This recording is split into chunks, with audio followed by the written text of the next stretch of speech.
Hello बच्चों, कैसे हैं आप लोग। उम्मीद है सब लोग बढ़िया होंगे। मैं हर्ष त्यागी बाहुबली फिजिक्स वाला प्लेटफॉर्म पर आप लोग का स्वागत करता हूं और आई होप आप लोग को मेरी आवाज आ रही होगी। सभी को good afternoon and good evening. I hope सभी को मेरी आवाज आ रही होगी, सभी को भाई बहुत बेहतरीन। हेलो हेलो, प्रणाम प्रणाम सभी को मेरी राम राम। अब देखो भाई, बात ऐसी है, आज आप लोगों को मैं जनरल ऑर्गेनिक केमिस्ट्री के बारे में बताऊंगा बेटा। और जनरल ऑर्गेनिक केमिस्ट्री में रिवीजन नहीं है, ये मत सोचना कि कुछ नया पढ़ाने वाला हूं। 11वीं क्लास में आप लोगों ने पढ़ा हुआ है अपने अपने पर्टिकुलर बैच से।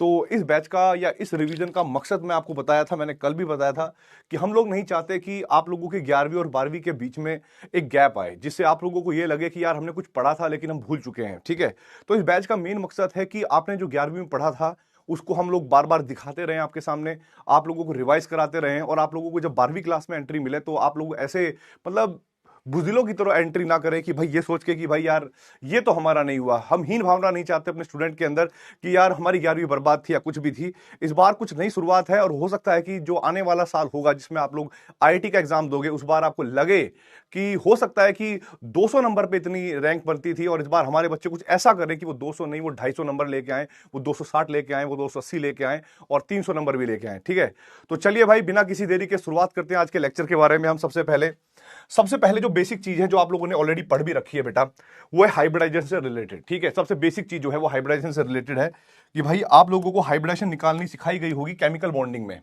ठीक है, और हाइब्रिडेशन बॉन्ड, अगर हाइब्रिडेशन की बात करें हम लोग, तो भाई हाइब्रिडाइजेशन का फॉर्मूला जो होता है, हाइब्रिडाइजेशन का जो फॉर्मूला होता है बेटा, वो होता है नंबर ऑफ सिग्मा बॉन्ड। ठीक है, नंबर ऑफ सिग्मा बॉन्ड किसी भी एटम के अलोंग और plus number of lone pair, number of lone pair which are not the part of resonance. ठीक है, which are not the part of resonance. इसके पीछे मैं रीजन बताऊंगा, पार्ट ऑफ रेजोनेंस। अब भाई सबसे पहले आप लोगों को कुछ क्वेश्चन के आंसर देने हैं। उदाहरण के लिए अगर मैं बात करूं मीथेन की, तो मीथेन के चारों तरफ बेटा जी इस तरीके से 4 बॉन्ड बने होते हैं जो हाइड्रोजन से कनेक्ट है। तो आप लोगों को बेटा हाइड्रोजन का जो है, ये कार्बन का जो है हाइब्रिडेशन बताना है कि भाई क्या होगा। फिर उसके बाद आप लोग बताएंगे मुझे सी, ट्रिपल बॉन्ड सी, और यहां पर हमारे पास होगा H, और यहां पर होगा CH3, और इस वाले कार्बन का हाइब्रिडेशन बताना होगा आपको। सी यहां पर डबल बॉन्ड है, सी हाइड्रोजन, यहां पर हाइड्रोजन हाइड्रोजन हाइड्रोजन। अब तुम्हें कसम है तुम्हारे आईआईटी में सीट की, तो फटाफट जिन जिन कार्बनों को मैंने मार्क करा है इनकी हाइब्रिडेशन बताइए क्या होगी बेटा। फटाफट कमेंट बॉक्स में, कमेंट बॉक्स में बेटा जी बताइए फटाफट कि हमारे पास हाइब्रिडेशन क्या होगी इनकी। अगर आप ध्यान से देखोगे, ठीक है, अगर आप ध्यान से देखोगे तो आप पाओगे बेटा कि यहां कार्बन के चारों तरफ 4 सिग्मा बॉन्ड है, कोई लोन पेयर है नहीं, तो हम 4 सिग्मा बॉन्ड गिनते हैं तो हमारा काउंट आता है बेटा जी 4। और अगर काउंट 4 आता है तो हम लोग जानते हैं कि ये जो कार्बन होगा हमारे पास, ये sp3 हाइब्रिडाइज्ड होगा। जब हम इस कार्बन की बात करेंगे तो इधर 3 बॉन्ड है, इधर 1 बॉन्ड है। तो जब 3 बॉन्ड इधर हुए बेटा, तो 3 में से आप लोगों ने पढ़ा होगा कि 2 बॉन्ड तो पाई बॉन्ड होते हैं और 1 बॉन्ड क्या होता है बेटा, सिग्मा बॉन्ड, और एक इधर सिग्मा बॉन्ड होगा, तो इसके अलोंग 2 सिग्मा बॉन्ड होगा। तो बेटा जो काउंट आएगा हमारे पास स्टेरिक नंबर वो 2 आएगा, और जो हाइब्रिडाइजेशन होगी इस वाले कार्बन की, that will be sp, right. और इसकी बात करें हम लोग यहां पर, तो इस कार्बन के अलोंग एक सिग्मा बॉन्ड ये रहा, एक सिग्मा ये बॉन्ड रहा, और डबल बॉन्ड के अंदर एक सिग्मा बॉन्ड होता है, एक पाई बॉन्ड होता है, ये बात आप जानते हैं। तो भाई ये जो बॉन्ड होगा ये होगा हमारे पास sp2 हाइब्रिडाइज्ड। तो मुझे फटाफट बताएं भाई कमेंट बॉक्स में, क्या आप लोगों को ये हाइब्रिडेशन निकालनी आ गई कि नहीं आ गई, यस और no. Hello hello, mic testing. एक मिनट, पहले कमेंट बंद करके देखता हूं, कमेंट रिफ्रेश नहीं हो रहे ना, और एक बार ऑन, कमेंट रिफ्रेश कर दो। हाँ, तो भाई ये हो गया हमारे पास sp3, sp और sp2 हाइब्रिडाइज, राइट। अब यहां पर आप लोगों के सामने एक और क्वेश्चन आता है, बिल्कुल करेक्ट आंसर है। एक आप लोगों ने पढ़ा होगा इंटरमीडिएट, जो कि डाउस प्रोसेस होती है उसमें बनता है, जिसको हम कहते हैं बेंजाइन। तो मेरा ये क्वेश्चन जो है ना बेटा कई बार आ चुका है, इवन नीट में भी और एक आध बार जेई में भी। यहां पर पूछा गया है कि इस इंटरमीडिएट का नाम भी होता है बेंजाइन, कि इस वाले कंपाउंड के अंदर आपको कितने कार्बन जो है वो sp2 हाइब्रिडाइज दिखते हैं और कितने कार्बन जो है वो sp हाइब्रिडाइज दिखते हैं।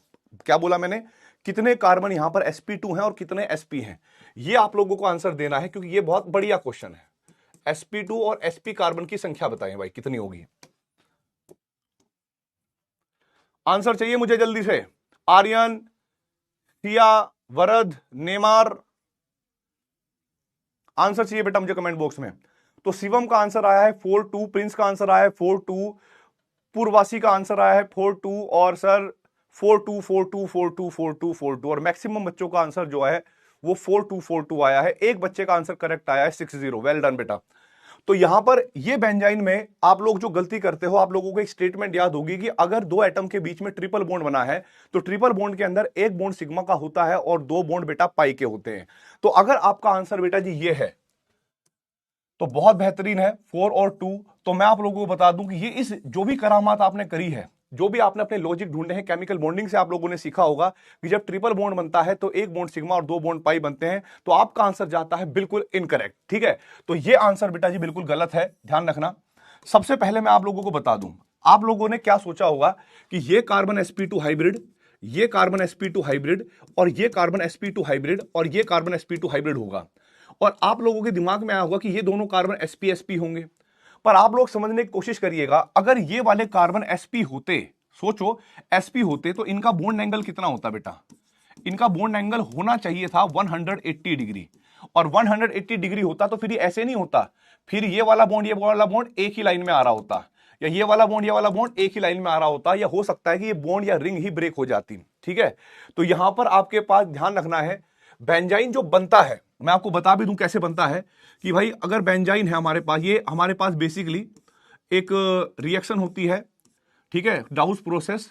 यहां पर मान लीजिए हाइड्रोजन है, यहां पर कोई बेस आता है स्ट्रॉन्ग बेस। ठीक है, अब स्ट्रॉन्ग बेस क्या करता है बेटा, ये पहले से ही जो ऑर्बिटल थे सारे के सारे, because this orbital is also sp2, this orbital is also sp2, ये सारे के सारे बॉन्ड क्या थे बेटा? sp2 थे। ठीक है, ये क्या थे बेटा? sp2 थे, और ये भी क्या था? sp2 था, और ये भी क्या था? sp2 था। तो आपको पता है कि यहां पर जो ये पाई बॉन्ड बने हुए हैं, ये प्योर पी ऑर्बिटल की ओवरलैपिंग से बने होते हैं। ठीक है, जो कि परपेंडिकुलर होता है ट्रायगोनल प्लेनर ज्योमेट्री के। ट्रायगोनल प्लेनर ज्योमेट्री कैसी होती है? पंखे की पंखड़ी जैसी। तो हुआ कुछ ऐसा कि जैसे बेस ने H+ निकाला, तो यहां से ये जो आप लोग स्ट्रक्चर देखोगे, यहां पर इसको बताता हूं कि ये जब हमारा H+ निकल के गया होगा तो यहां पर इलेक्ट्रॉन रह गए होंगे बेटा एक हाइब्रिड ऑर्बिटल के अंदर, और यहां पर एक हाइब्रिड ऑर्बिटल होगा जिसके साथ मान लो क्लोरीन ने बॉन्ड बनाया हुआ था। अब क्या होता है कि ये हाइब्रिड ऑर्बिटल इसके बॉन्ड पेयर को रिपेल करता है, रिपल्शन करता है, जिस वजह से क्लोरीन इन इलेक्ट्रॉनों को लेकर बाहर भाग जाता है। ठीक है, इन इलेक्ट्रॉनों को लेकर बाहर भाग जाता है। फिर हमारे पास यहां से देखो, बॉन्ड तो पहले से जो थे वो तो थे, वो हमने छेड़े ही नहीं। तो अब हमारे पास ये हो गया एम्प्टी ऑर्बिटल, और ये हो गया बेटा आपके पास लोन पेयर वाला ऑर्बिटल। ये जब आपस में इंटरेक्ट करते हैं तो इनकी वजह से एक बॉन्ड बनता है नया, इनकी वजह से एक बॉन्ड बनता है नया। अब हमें ये जानना है कि वो जो नया बनने वाला बॉन्ड है वो सिग्मा बॉन्ड है या पाई बॉन्ड है।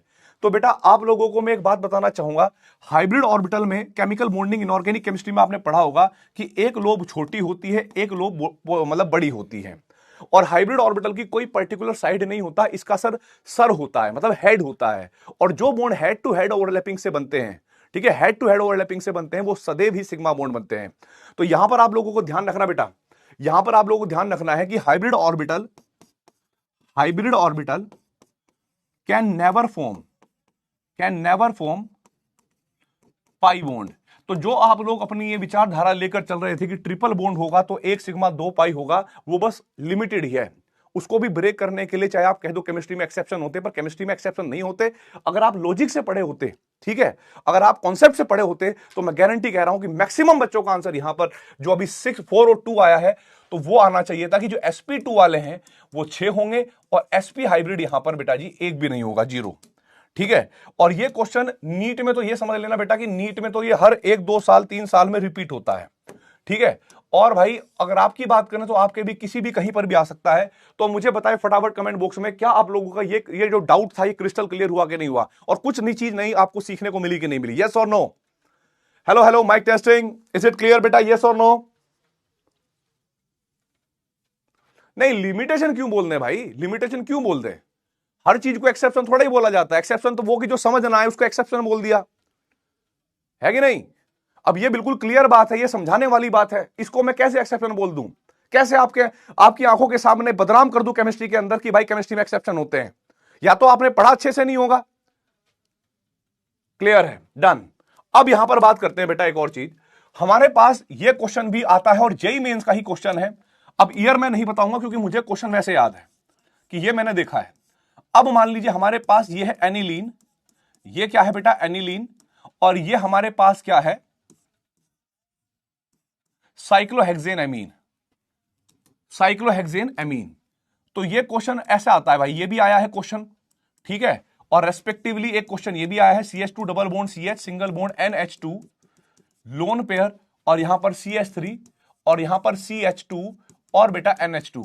और पूछा गया है कि यहां पर ये जो दोनों नाइट्रोजन है, ये दोनों नाइट्रोजन, ये वाला और ये वाला, इनकी जो हाइब्रिडाइजेशन है वो क्या क्या होगी, और इनकी जो हाइब्रिडाइजेशन है वो क्या क्या होगी। बोले भाई फटाफट। तो आप लोगों को ध्यान रखना है कि हमें किसी भी एटम के चारों तरफ सिग्मा बॉन्ड और लोन पेयर को काउंट करना होता है, जिससे हमारी हाइब्रिडाइजेशन निकल जाती है। बोलिए भाई। अब यहां पर देखिए भाई, हम लोग ये बात जानते हैं दोस्तों, हम लोग ये बात जानते हैं दोस्तों कि भाई ये बात तो हमें समझ में आ गई कि भाई हमारे पास यहां पर जो नाइट्रोजन है इसके चारों तरफ 3 सिग्मा बॉन्ड हैं। एक सिग्मा बॉन्ड हमारे पास क्या होगा बेटा, एक सिग्मा बॉन्ड होगा हमारे sp3 all sp3 all sp3 all sp3, well done, sp3 sp3 sp3। तो फिर से आप लोगों का जो आंसर है वो गलत आ रहा है बेटा।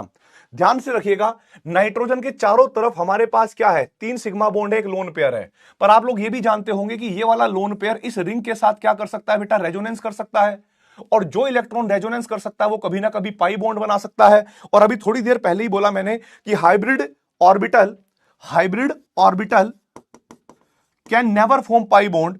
तो अगर ये लोन पेयर पाई बॉन्ड बना सकता है तो इस लोन पेयर को हमें नहीं गिनना होता, ठीक है, हम सिर्फ यहां के सिग्मा बॉन्ड गिनेंगे, ठीक है। तो जब 3 सिग्मा बॉन्ड दिखेंगे तो ये जो नाइट्रोजन होगा इसकी हाइब्रिडेशन आएगी बेटा sp2। जब हम इसकी बात करेंगे तो यहां पर लोन पेयर रेजोनेंस में नहीं है, मतलब रिंग के साथ कोई कॉन्जुगेशन नहीं बन रहा, लोन पेयर सिंगल सिंगल 2 बार आ गया।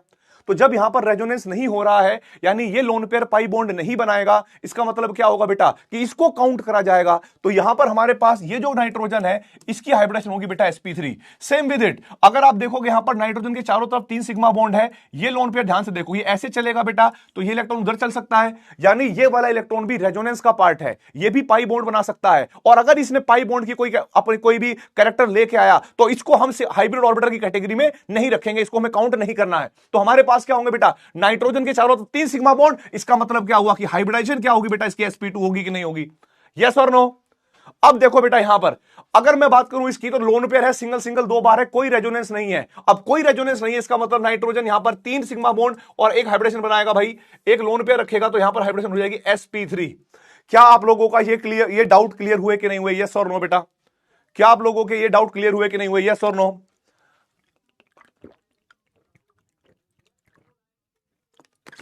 सही बात है, वेल डन। अब देखो बेटा हम लोग बात करेंगे भाई, हम लोग बात करेंगे अब इलेक्ट्रॉनिक डिस्प्लेसमेंट इफेक्ट के बारे में, ठीक है, इलेक्ट्रॉनिक डिस्प्लेसमेंट इफेक्ट के बारे में, इस इलेक्ट्रॉनिक डिस्प्लेसमेंट इफेक्ट्स के बारे में। तो हमारे पास बेटा जी इलेक्ट्रॉनिक डिस्प्लेसमेंट इफेक्ट जो है वो 2 टाइप के होते हैं। एक होता है बेटा परमानेंट इफेक्ट, और एक होता है बेटा हमारे पास टेम्पररी इफेक्ट। मतलब एक टाइप के होते हैं हमारे पास टेम्पररी इफेक्ट, राइट बेटा, बिल्कुल ठीक। अब जो परमानेंट इफेक्ट है उसमें 3 होते हैं बेटा, अगर आपको याद हो, इंडक्टिव इफेक्ट, दूसरा आप लोगों ने पढ़ा होगा रेजोनेंस, या फिर इसको मेसोमरिक इफेक्ट भी कहते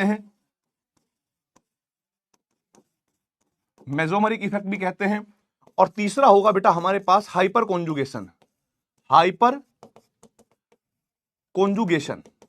और तीसरा हमारे यहां पर देखो टेम्पररी इफेक्ट की अगर हम बात करें तो टेम्पररी इफेक्ट में हमारे पास क्या होता है बेटा, इलेक्ट्रोमेरिक इफेक्ट एक टेम्पररी इफेक्ट होता है, ये रिएक्शन मैकेनिज्म में किसी रिएजेंट की प्रेजेंस में ही होता है बेटा। Inductive effect, hyper conjugation, resonance, well done. और अब यहां पर इसके बाद अगर मैं बात करूं बेटा, आप लोगों ने एक और चीज पढ़ी होगी, एरोमेटिक, एंटी एरोमेटिक और नॉन एरोमेटिक स्पीसीज। क्या पढ़ी होगी, aromatic, anti aromatic and non aromatic species. ध्यान रखना बेटा, अभी मैं इनका यूज भी करवाऊंगा, एरोमेटिक, ठीक है, anti aromatic and non aromatic species, non aromatic species. ठीक है जी। तो आप लोगों को पता होगा एंटी एरोमेटिक, नॉन एरोमेटिक और एंटी उसके नॉन एरोमेटिक के कुछ रूल्स होते हैं। पहला रूल होता है कि कंपाउंड हमारे पास, अगर हम एरोमेटिक की बात करें, पहला अगर हम एरोमेटिक की बात करें बेटा, तो आप लोगों को याद होगा यहां पर अगर कंपाउंड साइक्लिक है, दूसरा है कंपाउंड प्लेनर होना चाहिए। कंपाउंड क्या होना चाहिए बेटा? प्लेनर होना चाहिए। तीसरा क्या होगा बेटा हमारे पास? उसके अंदर कॉन्टिन्यूअस, उसके अंदर क्या होना चाहिए बेटा? कॉन्टिन्यूअस कॉन्जुगेशन होना चाहिए। और फोर्थ होगा उसके अंदर 4n+2 पाई इलेक्ट्रॉन्स होने चाहिए। राइट? अगर ऐसा है तो वो कंपाउंड क्या होगा बेटा हमारे पास? एरोमेटिक होगा। बिल्कुल सही बात है। और अगर हम बात करें एंटी एरोमेटिक की, एंटी एरोमेटिक की, तो एंटी एरोमेटिक में बेटा अगर हम पहली चीज करें तो वो कंपाउंड क्या होना चाहिए बेटा? साइक्लिक होना चाहिए। वो क्या होना चाहिए बेटा? प्लेनर भी होना चाहिए। ठीक है। और तीसरा हमारे पास क्या होगा बेटा? उसके अंदर कॉन्टिन्यूअस कॉन्जुगेशन, कॉन्टिन्यूअस कॉन्जुगेशन होना चाहिए। और फोर्थ पार्ट जो होगा उसके अंदर 4n पाई इलेक्ट्रॉन्स होने चाहिए। और अगर कोई कंपाउंड एरोमेटिक और एंटी एरोमेटिक दोनों ही नहीं है, ना तो इन रूल को फॉलो कर रहा ना इन रूल को फॉलो कर रहा, ठीक है, अगर एक रूल भी मिसिंग है तो वो कंपाउंड हमारे पास नॉन एरोमेटिक कहलाता है। ठीक है, non aromatic compound, non aromatic compound. ठीक है भाई, तो ये भी ध्यान रखना, which neither aromatic nor, which neither aromatic nor anti aromatic are non aromatic, are non aromatic. क्या यहां तक क्लियर हो गया बेटा? यस और नो? बिल्कुल, बहुत बढ़िया बेटा। अब मैं यहां पर ना कुछ स्ट्रक्चर लिखूंगा बेटा अगली वाली स्लाइड पर, और आपको यह पहचानना है कि कौन सा स्ट्रक्चर एरोमेटिक है, कौन सा एंटी एरोमेटिक है, कौन सा नॉन एरोमेटिक है। ये सारे आंसर आप लोगों को बताना है। तो इधर देखिए भाई, अब तो अगर मैं सबसे पहले बात करूं 3 मेंबर की रिंग की, यहां पर मेरे पास लोन पेयर पॉजिटिव चार्ज है। फिर मेरे पास यहां पर 3 मेंबर की रिंग है, यहां पर पाई बॉन्ड, यहां पर लोन पेयर नेगेटिव चार्ज है। ठीक है, यहां पर मेरे पास क्या होगा बेटा कि यहां पर पाई बॉन्ड है, यहां पर फ्री रेडिकल है। चलो फ्री रेडिकल को भी मारो गोली, ऐसे कर दिया हमने। फिर हमारे पास क्या हो गया बेटा? 4 मेंबर की रिंग हुई, यहां पर हमारे पास इस तरीके से डबल बॉन्ड हो गया। फिर हमारे पास बेटा पॉजिटिव पॉजिटिव ऐसे हो गया। फिर 5 मेंबर की रिंग हुई,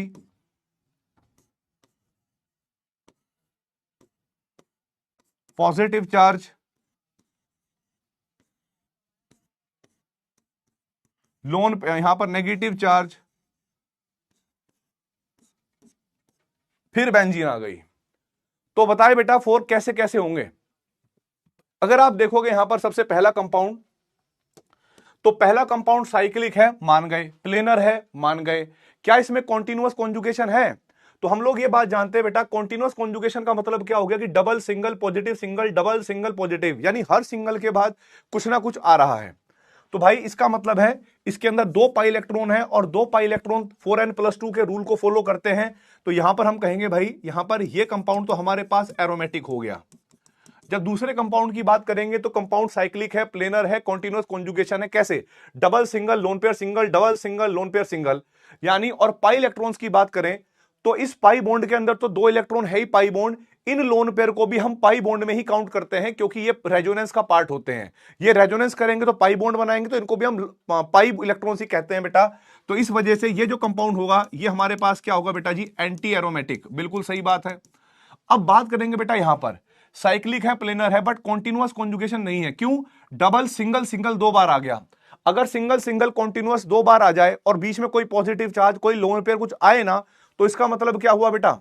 इसका मतलब यह हुआ कि ये कंपाउंड जो है आपका, ठीक है, ये कंपाउंड जो है कॉन्टिन्यूअस कॉन्जुगेशन को ब्रेक करता है। तो ना तो ये एरोमेटिक हो सकता, ना ये एंटी एरोमेटिक हो सकता। तो ये किस कैटेगरी में आएगा बेटा जी? नॉन एरोमेटिक की कैटेगरी में आएगा, नॉन एरोमेटिक की कैटेगरी में आएगा। अब बात करते हैं बेटा जी इसकी, यहां पर हमारे पास ठीक है, यहां पर हमारे पास क्या होगा बेटा कि जैसे कंपाउंड साइक्लिक है, प्लेनर है, कॉन्टिन्यूअस कॉन्जुगेशन है, पाई इलेक्ट्रॉनों की संख्या 4 है। देख लो, 2 पाई बॉन्ड का मतलब है 4 इलेक्ट्रॉन।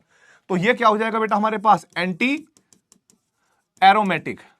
किस किस के अभी तक सारे आंसर सही जा रहे हैं बेटा? इधर देखो, साइक्लिक है, प्लेनर है, कॉन्टिन्यूअस कॉन्जुगेशन है, double single positive single positive single, double single positive single positive single, यानी हर सिंगल के बाद कुछ ना कुछ आ रहा है। पाइप इलेक्ट्रॉन की संख्या कितनी हो गई बेटा जी? 2। तो ये कंपाउंड किस कैटेगरी में आ गया बेटा जी? एरोमेटिक की कैटेगरी में आ गया। फिर बात करेंगे यहां पर, तो यहां पर देखोगे डबल सिंगल सिंगल 2 बार आ गया, यानी कॉन्जुगेशन ब्रेक हुआ। और जब कॉन्जुगेशन ब्रेक हुआ तो ना तो ये एरोमेटिक हो सकता, ना ये एंटी एरोमेटिक हो सकता। तो इसका मतलब ये क्या हो जाएगा बेटा? Non aromatic. ये क्या हो गया बेटा हमारे पास? Non aromatic. फिर बात करेंगे बेटा इसकी, यहां पर हम लोग देखेंगे double single positive single double, यानी कॉन्टिन्यूअस कॉन्जुगेशन है, साइक्लिक है, प्लेनर है, सब कुछ है, पाई इलेक्ट्रॉनों की संख्या 4 हो गई। तो ये कंपाउंड हमारे पास क्या हो गया बेटा जी? Anti aromatic, anti aromatic. अब देखो बेटा आगे की बात, जब इसकी बात करेंगे तो हमारे पास साइक्लिक है, प्लेनर है, कॉन्टिन्यूअस कॉन्जुगेशन भी है, double single lone pair single, double single lone pair single. और पाई इलेक्ट्रॉनों की बात करोगे बेटा तो 2 हमारे पास क्या हो जाएंगे यहां पर? सोचो, 2 हो गए हमारे पास पाई बॉन्ड यानी 4 इलेक्ट्रॉन, एक हो गया लोन पेयर, इसका मतलब 6 इलेक्ट्रॉन। तो ये कंपाउंड हमारे पास क्या हो जाएगा बेटा जी? एरोमेटिक। राइट और रॉन्ग? आप कहोगे यस सर। जब इसकी बात करेंगे तो बेंजीन के बारे में मैं कुछ बोलूंगा नहीं, नहीं तो विवाद हो जाएगा। ये बात अगर आपको नहीं पता है तो बेटा बहुत गलत बात है, ये एरोमेटिक होता है। किस किस के सारे आंसर करेक्ट हुए बेटा? यस और नो? किस किस के सारे कंपाउंड बेटा करेक्ट हुए यहां पर? बहुत ठीक। अब जरा आप लोगों को सम इंपोर्टेंट एग्जांपल के बारे में बता देता हूं मैं, ठीक है? सम इंपोर्टेंट एग्जांपल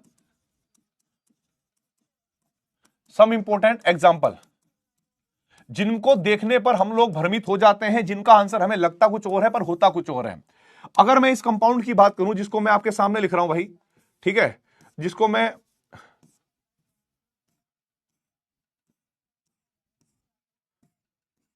इसको एन्युलिन 8 भी कहते हैं हम लोग, ठीक है? ये कंपाउंड कैसा होगा भाई? और या फिर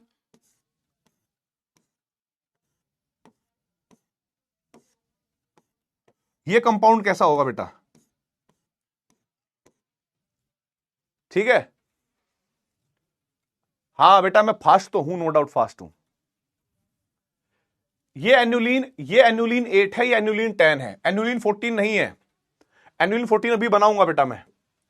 तो आपको याद होगा मेरे दोस्तों, पहला जो कंपाउंड है ना, पहला जो कंपाउंड है, ये देखने पर लगता है, ऑन पेपर हमें ऐसा लगता है, ठीक है, ऑन पेपर हमें ऐसा लगता है कि ये कंपाउंड एंटी एरोमेटिक होगा, क्योंकि ये कंपाउंड हमें लगेगा कि साइक्लिक है, प्लेनर है, कॉन्टिन्यूअस कॉन्जुगेशन है, पाई इलेक्ट्रॉनों की संख्या 8 है।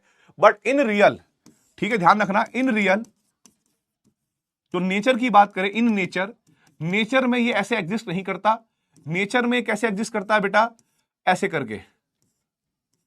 और ये रिंग जो है सब कुछ फॉलो करेगी भाई। आपके पास साइक्लिक है, कॉन्टिन्यूअस कॉन्जुगेशन है, पाई इलेक्ट्रॉनों की संख्या 8 है, बट ये रिंग जो है ये प्लेनर नहीं होती। और अगर ये प्लेनर नहीं हुई तो इसका मतलब है ना तो ये एरोमेटिक हो सकती, ना ये एंटी एरोमेटिक हो सकती। ये क्या हो जाएगी बेटा हमारे पास? नॉन एरोमेटिक की कैटेगरी में आ जाएगी, नॉन एरोमेटिक की कैटेगरी में आ जाएगी।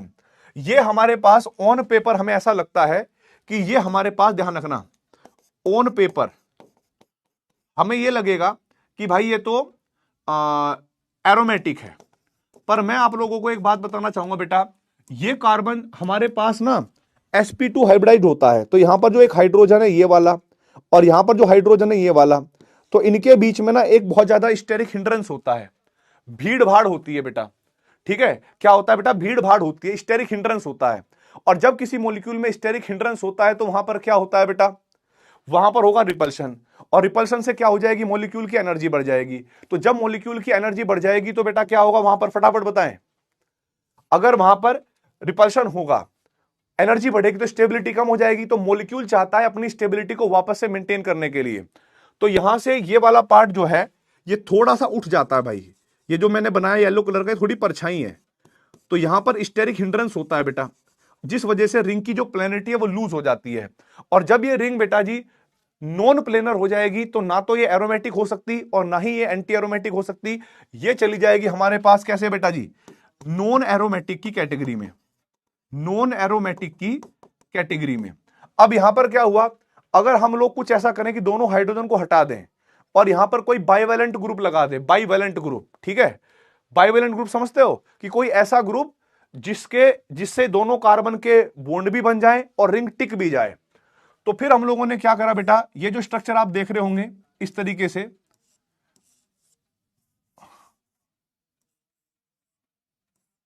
हमने यहां पर ऐसे करके ऑक्सीजन लगा दिया, या फिर हमने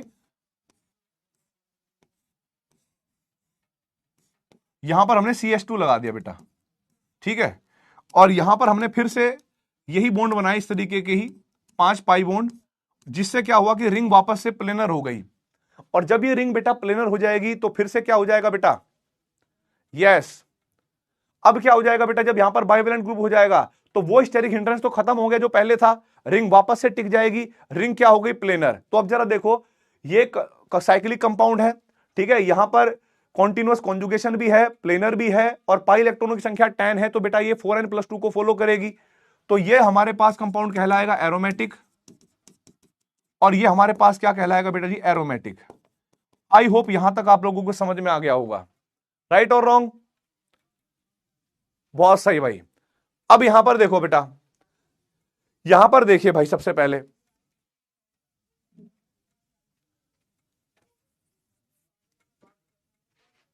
अब मुझे एक बात बताएं बेटा, अगर हम स्टेबिलिटी की बात करें, अगर हम स्टेबिलिटी की बात करें,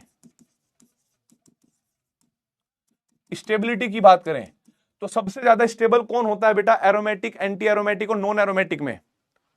बताएं भाई, सबसे ज्यादा स्टेबल कौन होगा भाई? सबसे ज्यादा स्टेबल हमारे पास होते हैं एरोमेटिक, फिर उसके बाद नॉन एरोमेटिक, नॉन एरोमेटिक, और हमारे पास बेटा होंगे लास्ट में होंगे एंटी एरोमेटिक। लास्ट में क्या होंगे बेटा, एंटी एरोमेटिक। ये बात आपने सीखी हुई है, बिल्कुल करेक्ट है। क्वेश्चन आया भाई, क्वेश्चन आया भाई, एरोमेटिक ज्यादा स्टेबल क्यों हुए? बात यह है, और एंटी एरोमेटिक जो है, एंटी एरोमेटिक लीस्ट स्टेबल क्यों हुए? यह भी तो एक क्वेश्चन है। अगर आप कुछ चीज पढ़ रहे हो तो बेटा उसके पीछे लॉजिक भी पता होना चाहिए। तो सबसे ज्यादा स्टेबल होते हैं एरोमेटिक, फिर नॉन एरोमेटिक, फिर एंटी एरोमेटिक। और भाई एक बात और ध्यान रखना, आप लोगों ने जैसे केमिकल बॉन्डिंग में सीखा होगा, which compound is paramagnetic and which compound it is diamagnetic. तो वहां पर आप लोग जानते होंगे कि जिन जिन कंपाउंड के अंदर अनपेयर्ड इलेक्ट्रॉन होता था वो पैरामैग्नेटिक होते थे, और जिन कंपाउंड के अंदर कोई भी अनपेयर्ड इलेक्ट्रॉन नहीं होता था, सारे इलेक्ट्रॉन पेयर्ड होते थे, वो डायमैग्नेटिक हुआ करते थे, राइट। तो उनमें से एक क्वेश्चन ऐसा भी आ जाता है कि भाई वो आपको 10-15 स्पीसीज दे देगा, और उनमें से ये पूछ सकता है इंटीजर टाइप के क्वेश्चन में कि बताओ इनमें से कितने एरोमेटिक, सॉरी कितने इनमें डायमैग्नेटिक हैं, कितने इनमें डायमैग्नेटिक हैं। मैं डाइपोल मोमेंट की बात नहीं कर रहा बेटा, है ना, बिल्कुल सही बात है। तो अब यहां पर एक बात समझना, जरूरी नहीं कि वो बेटा सिर्फ केमिकल बॉन्डिंग के, जरूरी नहीं है कि वो सिर्फ केमिकल बॉन्डिंग के ही आपको क्वेश्चन दे, या फिर आपको वो N2+, N2O2, O2-, वो होमोन्यूक्लियर डायटोमिक मॉलिक्यूल की स्पीसीज दे। वो बेटा ऑर्गेनिक कंपाउंड को भी इंट्रोड्यूस कर सकता है। जैसे कि मैंने यहां पर कहा कि यहां पर मेरे पास एक कंपाउंड है, ठीक है, मेरे पास ये कंपाउंड है, मेरे पास ये कंपाउंड है, ठीक है, मेरे पास बेंजीन है, ठीक है, मेरे पास ये कंपाउंड है भाई, ये नहीं, मेरे पास ये कंपाउंड है भाई, ये स्पीसीज है। आपने ये भी सुना होगा, ये भी सुना होगा। तो इनमें से आप लोगों को यह बताना है कि कितने पैरामैग्नेटिक हैं और कितने डायमैग्नेटिक हैं, या सारे ही पैरामैग्नेटिक हैं या सारे ही डायमैग्नेटिक हैं। ये आंसर आप लोग मुझे बताएंगे फटाफट कमेंट बॉक्स में, ठीक है। इनमें से कितने, क्योंकि इंटीजर टाइप का क्वेश्चन है, और कौन कौन से ये भी बताना है, first, second, third, fourth, fifth, कौन कौन सा क्या क्या है, कितने पैरामैग्नेटिक हैं, कितने डायमैग्नेटिक हैं, फटाफट बताएं बेटा।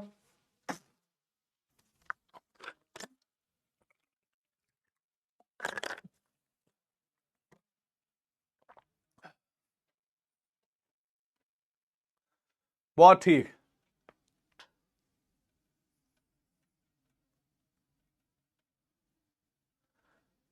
बिल्कुल सही बात,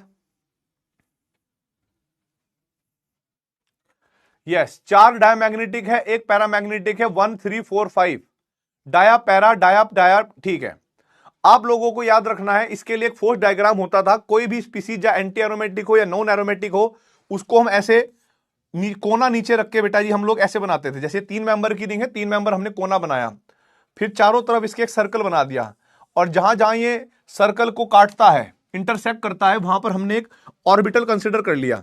इनको बेटा फोर्स डायग्राम बोलते हैं। और इसके अंदर 2 पाई इलेक्ट्रॉन्स है, तो आपको इलेक्ट्रॉन ऐसे फिल करने हैं जैसे कि आप हक्कल रूल का फॉलो, क्या नाम, आपबाउ रूल, हक्कल रूल है ना, सॉरी हाफबाउ रूल, हुंड्स रूल और पाउली एक्सक्लूजन प्रिंसिपल फॉलो करते हो। यानी आपको नीचे से ऊपर की तरफ इलेक्ट्रॉन भरने पड़ेंगे, और जब एनर्जी सेम होगी तो आपको पेयरिंग तब तक नहीं करनी है जब तक कि सब में एक एक इलेक्ट्रॉन ना आ जाए। तो जब इसके अंदर बेटा आप देखोगे कि 2 पाई इलेक्ट्रॉन है, तो आप लोगों ने पाई इलेक्ट्रॉन्स ऐसे रख दिए। ये 5 मेंबर की रिंग है दोस्तों, तो यहां पर 5 मेंबर की रिंग का जब आप स्ट्रक्चर बनाओगे तो वो कुछ ऐसा बनेगा भाई। कोना आपको नीचे रखना है, और इसके चारों तरफ जब आप सर्कल बनाओगे तो सर्कल बेटा ऐसे टच करेगा उसको 5 कोनों से, और जहां जहां पर टच हुआ उसको वहां पर क्या मान लेंगे भाई, ऑर्बिटल कंसीडर कर लेंगे। अब इसके अंदर बेटा पाई इलेक्ट्रॉन्स कितने हो गए बेटा, 4। तो एक इलेक्ट्रॉन ये रहा, एक इलेक्ट्रॉन ये रहा, पांचवा तीसरा ये रहा, चौथा ये रहा। ठीक है, फिर हम बेंजीन की बात करें तो बेंजीन का स्ट्रक्चर हमारे पास कैसा होगा बेटा, इसका कोना नीचे रखना है, इसके चारों तरफ आप लोग क्या करोगे बेटा, सर्कल बना लोगे, और जहां जहां पर एक कोने को टच कर रहा है ऐसे ऐसे ऐसे ऐसे, वहां पर ऑर्बिटल कंसीडर करना है। यहां पर 6 पाई इलेक्ट्रॉन है, तो आप जब 6 पाई इलेक्ट्रॉन को भरोगे तो 1 2 3 4 5 और 6 ऐसे भरेंगे। ठीक है, तो जैसे भी मैं आप लोगों को बताऊं, जितने भी हमारे पास एरोमेटिक स्पीसीज होते हैं उनके अंदर सारे इलेक्ट्रॉन पेयर्ड होते हैं। एरोमेटिक स्पीसीज सबके अंदर पेयर्ड इलेक्ट्रॉन निकलेंगे, चाहे ये देख लो, चाहे ये देख लो, चाहे इसका बना लो, चाहे इसका बना लो। अब बेटा जी अगर वो सारे के सारे इलेक्ट्रॉन पेयर्ड है तो वो डायमैग्नेटिक हो गए, उनका हमने मैग्नेटिक बिहेवियर समझ लिया। दूसरी चीज हम लोगों ने एक बात और समझा कि वो स्टेबल इसलिए है क्योंकि सारे इलेक्ट्रॉन पेयर्ड हैं, और एंटी एरोमेटिक सबसे ज्यादा अनस्टेबल इसलिए है क्योंकि इनके अंदर अनपेयर्ड इलेक्ट्रॉन बहुत सारे मौजूद हैं। तो यहां पर हम क्या कहेंगे बेटा कि ये कंपाउंड हमारे पास एरोमेटिक भी है और डायमैग्नेटिक भी है। ये हमारे पास क्या है बेटा, एंटी एरोमेटिक, एंटी एरोमेटिक, और ये हमारे पास क्या होगा बेटा, पैरामैग्नेटिक। ये हमारे पास क्या होगा बेटा, एरोमेटिक, और हमारे पास क्या होगा भाई यहां पर डायमैग्नेटिक। ये भी क्या हो गया बेटा हमारे पास एरोमेटिक, ये भी डायमैग्नेटिक। ये भी हमारे पास क्या होगा बेटा जी, एरोमेटिक, ये भी क्या हो गया बेटा, डायमैग्नेटिक। ठीक है, अब मुझे बताएं फटाफट कमेंट बॉक्स में, क्या आप लोगों को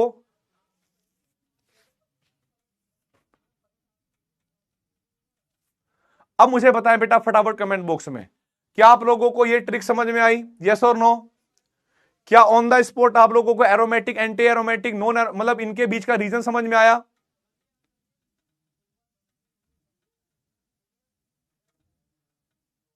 hello hello, is it clear बेटा, यस और नो?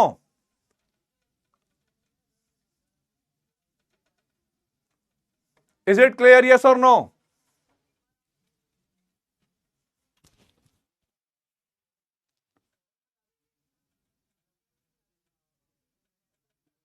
डन।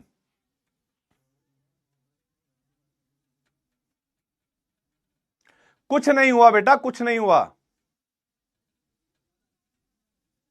यस, अब यहां पर भाई एक बात और ध्यान रखना है आपको, ठीक है? Yes yes yes yes, doubt क्या आ गया अब तुम्हें? अमित सर ने ये MIT MOT में रटवा दिया था, हर सर ने सभी कभी नहीं पढ़ा है। थैंक यू बेटा, थैंक यू। अरे इसमें समझाना क्या है भाई, देखो मैंने आपको सिंपली एक बात बताई है बेटा कि आप लोगों को कोई भी रिंग लेना, कोई भी एरोमेटिक हो, नॉन एरोमेटिक, जो भी आप रिंग लोगे, कोना नीचे रखना है इसका, ऐसे कोना नीचे रखना है। ये तो ऑलरेडी कोना नीचे ही, तो नीचे रख लो, इसका कोना नीचे बनाना, इसका कोना नीचे बनाना, चारों तरफ सर्कल बनाना, जहां जहां से कोना कट रहा है, ठीक है, वहां वहां पर ऑर्बिटल कंसीडर कर लेना। और फिर जब आप लोगों को पाई इलेक्ट्रॉन आप लोगों ने गिनी रखे हैं, तो पाई इलेक्ट्रॉनों को नीचे से ऊपर की तरफ भरोगे तो आप लोग देखोगे कि एरोमेटिक में सारे पेयर्ड होते हैं, इसीलिए वो डायमैग्नेटिक है। एंटी एरोमेटिक में अनपेयर्ड इलेक्ट्रॉन मिलेंगे, इसलिए वो पैरामैग्नेटिक होते हैं। रियलिटी है ये, रट्टाफिकेशन थोड़ा ही है। और अगर पढ़ना हो तो बहुत हायर क्लास में जाके पढ़ लेना बेटा, फोर्स डायग्राम बोलते हैं इनको, पोस्ट डायग्राम बोलते हैं, पर ये तुम्हारे मतलब क्या कहते हैं, तुम्हारी बुकों में नहीं है ये, ठीक है, ये बुकों में नहीं है। चलिए, अब ये बात हमें क्लियर हो गई भाई कि हमें aromatic, anti aromatic, non aromatic के बारे में समझ में आ गई इतनी बात। कभी कभी हम लोगों से क्या होता है कि कुछ एक ही स्पीसीज के बहुत सारे रेजोनेटिंग स्ट्रक्चर दे देते हैं। वो कभी कभी क्या करते हैं कि एक ही स्पीसीज के 2 स्ट्रक्चर दे देते हैं, उनमें पूछ लेते हैं कि बताइए इनमें से कौन सा ज्यादा स्टेबल है। ठीक है, इधर देखो बेटा, ठीक है, तो ध्यान रखना भाई, relative stability of, relative stability of किसकी बेटा, रिलेटिव स्टेबिलिटी ऑफ रेजोनेटिंग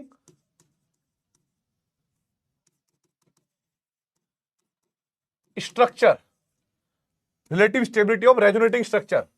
जैसे आप लोगों ने नेप्थलीन सुना होगा बेटा, नेप्थलीन के मैंने 2 स्ट्रक्चर बनाने हैं, ठीक है, बेंजीन, यहां पर मैंने 2 बेंजीन रिंग को फ्यूज किया, तो इसका स्ट्रक्चर मैं ऐसे भी बना सकता हूं बेटा, इसको हम अल्फा बोलेंगे, और एक स्ट्रक्चर मैंने ये बनाया बेटा, इन दोनों में, ये भी नेप्थलीन का ही स्ट्रक्चर है, किसी दूसरे पराये का नहीं है, ये भी नेप्थलीन का ही स्ट्रक्चर है। जैसे बेंजीन के 2 रेजोनेटिंग स्ट्रक्चर है, ये मैंने ऐसे बनाया, और इसको मैंने बोल दिया बेटा जी बीटा स्ट्रक्चर, और दोनों में हमें बताना है कि कौन सा ज्यादा स्टेबल होगा, कौन सा ज्यादा स्टेबल होगा बेटा, फटाफट बताइए। थैंक यू भाई, thank you. Which one is more stable, alpha और beta? Which one is more stable, alpha और beta? Beta, beta, beta, well done बेटा। ध्यान रखना है कि अगर आप लोगों को लग रहा है कि बहुत सारी रिंग को फ्यूज करा गया है, बहुत सारी रिंगों को बनाया गया है, तो आप लोगों को स्टेबिलिटी की जो बात करेंगे हम लोग यहां पर, stability is directly proportional to number of benzenoid ring, benzenoid ring, benzenoid ring, ठीक है भाई, stability directly proportional to number of benzenoid ring. जितनी ज्यादा बेंजीन जैसी रिंग होगी उतना ज्यादा स्टेबिलिटी होगी। अब जरा इसको देखो, अगर मैं इस वाली रिंग को ढक लूं तो मुझे एक बेंजीन रिंग दिख रही है, और अगर मैं इसको यहां से ढक लूं तो बेटा ये बेंजीन रिंग जैसी नहीं दिख रही, क्योंकि यहां पर सिग्मा बॉन्ड आ रहा है एक। अगर आप ध्यान से देखोगे, इस वाली रिंग को देखूंगा तो ये बेंजीन लग रही है, यहां से देखूंगा तो ये वाली बेंजीन लगेगी, तो इसमें बेंजेनॉइड रिंग कितनी है बेटा 2, और यहां पर बेंजेनॉइड रिंग कितनी है बेटा 1।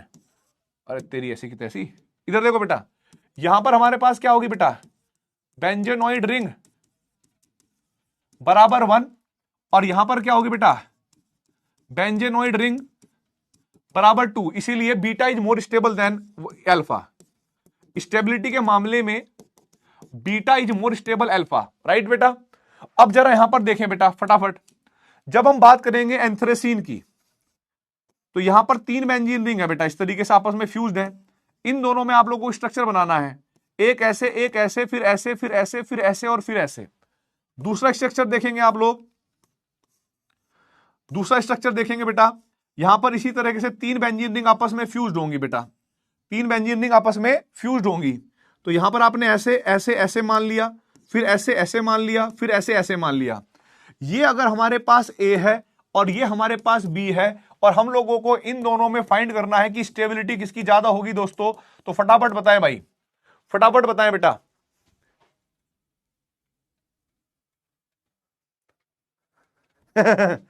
नाच जाओगे बेटा ऐसे तो, फिर नाच जाओगे। रिवीजन है बेटा, मैं पढ़ा नहीं रहा हूं सीरियसली, ये आपको अर्जुना 3 पॉइंट वाले बता देंगे कि जब पढ़ाते हैं तो क्या होता है।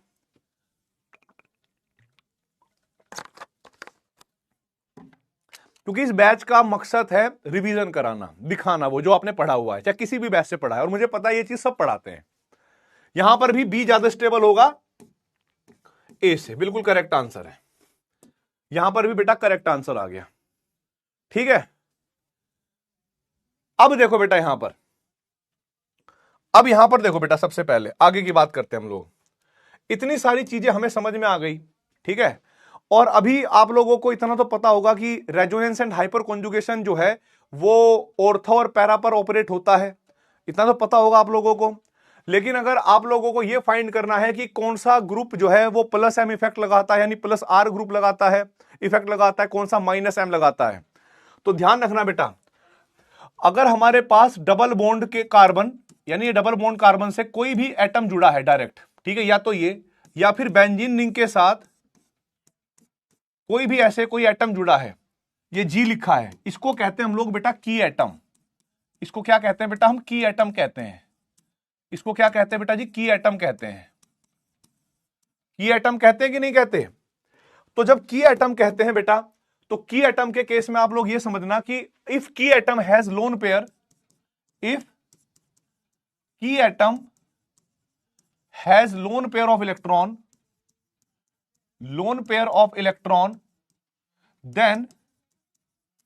then it will undergo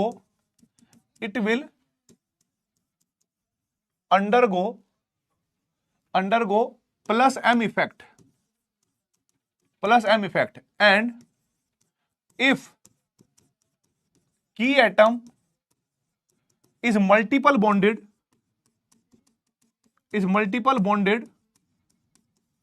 if key atom is multiple bonded का मतलब है डबल बॉन्ड या ट्रिपल बॉन्ड, और has any empty orbital, maximum case में प्योर पी रहता है बेटा, वो प्योर पी है ना, empty orbital, then it will show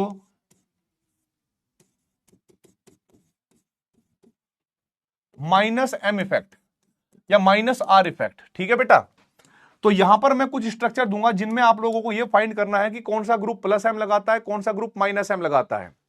तो यहां पर देखो बेटा, सबसे पहले अगर मान लो मेरे पास बेंजीन रिंग है दोस्तों, मेरे पास क्या है, बेंजीन रिंग है, और यहां पर मेरे पास OH लगा है, ठीक है, यहां पर मेरे पास क्या होगा बेटा, बेंजीन रिंग है, यहां पर मेरे पास NH2 ग्रुप लगा हुआ है, ठीक है, फिर मेरे पास यहां पर बेंजीन रिंग है, ठीक है, बेंजीन रिंग है, यहां पर OCH3 लगा है, ठीक है, फिर यहां पर मेरे पास कार्बो अनायन लगा हुआ है भाई, बेंजाइल कार्बो अनायन CH2 लोन पे नेगेटिव चार्ज।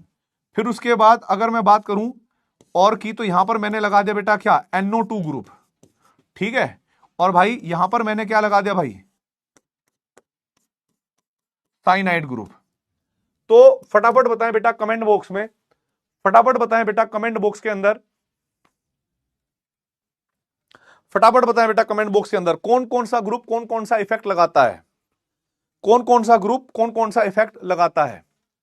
तो सबसे पहले आपको लोन पेयर दिख गया बेटा, तो OH क्या लगाएगा बेटा, प्लस एम, NH2 के पास लोन पेयर है तो ये क्या लगाएगा, प्लस एम, ईथर के पास लोन पेयर है तो ये क्या लगाएगा, प्लस एम, और इसके कार्बन आयन के पास लोन पेयर है तो ये क्या लगाएगा, प्लस एम।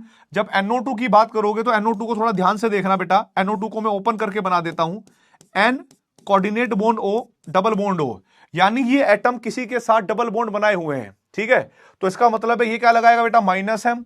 साइनाइड की बात करोगे तो साइनाइड का जो स्ट्रक्चर होता है आपको पता होगा कि कार्बन और नाइट्रोजन के बीच में ट्रिपल बॉन्ड होता है बेटा, तो ये क्या लगाएगा बेटा, माइनस एम। राइट और रॉन्ग? इतनी बात आपको पता है कि नहीं पता, यस और नो? यस, बहुत बढ़िया भाई, बहुत बढ़िया, बहुत बढ़िया बेटा, सारी बातें आपको पता लग गई। अब यहां से एक चीज देखना बेटा, ध्यान रखना है, जब ये प्लस एम लगा रहा होगा तो रिंग इलेक्ट्रॉन ले रही होगी, रिंग क्या रही होगी, इलेक्ट्रॉन ले रही होगी, तो रिंग क्या लगाएगी उस टाइम पर, माइनस एम। वो इलेक्ट्रॉन दे रहा है तो बेटा ये माइनस एम, ये इलेक्ट्रॉन दे रहा है तो बेटा रिंग क्या लगाएगी, माइनस एम, ये इलेक्ट्रॉन लगा दे रहा है तो बेटा रिंग क्या लेगी, इलेक्ट्रॉन, तो माइनस एम। जब वो रिंग से इलेक्ट्रॉन ले रहा होगा तो रिंग इसको इलेक्ट्रॉन दे रही होगी, ले जा भाई, ले जा ऊपर, तो उस टाइम पर ये लगाएगी प्लस एम, ये लगाएगी प्लस एम, और सर ये लगाएगी प्लस एम, ठीक है। अब यहां पर ऐसे ग्रुप भी मौजूद हैं जो प्लस एम और माइनस एम दोनों शो कर सकते हैं, जैसे आप लोग नाइट्रोसिल ग्रुप है, N double bond O lone pair, इसके पास लोन पेयर भी है और इसके पास बेटा जी मल्टीपल बॉन्ड भी है, तो ये प्लस एम भी लगा सकता है और माइनस एम भी लगा सकता है। और आप लोगों ने इतनी भी बात देख ली होगी कि रिंग भी जो है वो दोनों टाइप का इफेक्ट लगाती है, कहीं पर माइनस एम लगाती है और कहीं पर बेटा प्लस एम लगाती है। तो कभी कभी ऐसा पूछा जाता है कि दिए गए ग्रुपों में से वो कौन से ग्रुप हैं जो प्लस एम और माइनस एम दोनों लगा सकते हैं, तो या तो वो बेटा बेंजीन होगी, या फिर वो कोई एल्कीन होगी, या फिर वो NO ग्रुप होगा जहां पर लोन पेयर और मल्टीपल बॉन्ड दोनों होंगे। फटाफट बताइए बेटा, फटाफट कमेंट बॉक्स में, क्या आप लोगों को यह बात रिवाइज हुई कि नहीं हुई? यस और नो, यस और नो बेटा, फटाफट बताएं। Good morning, good morning. Is it clear?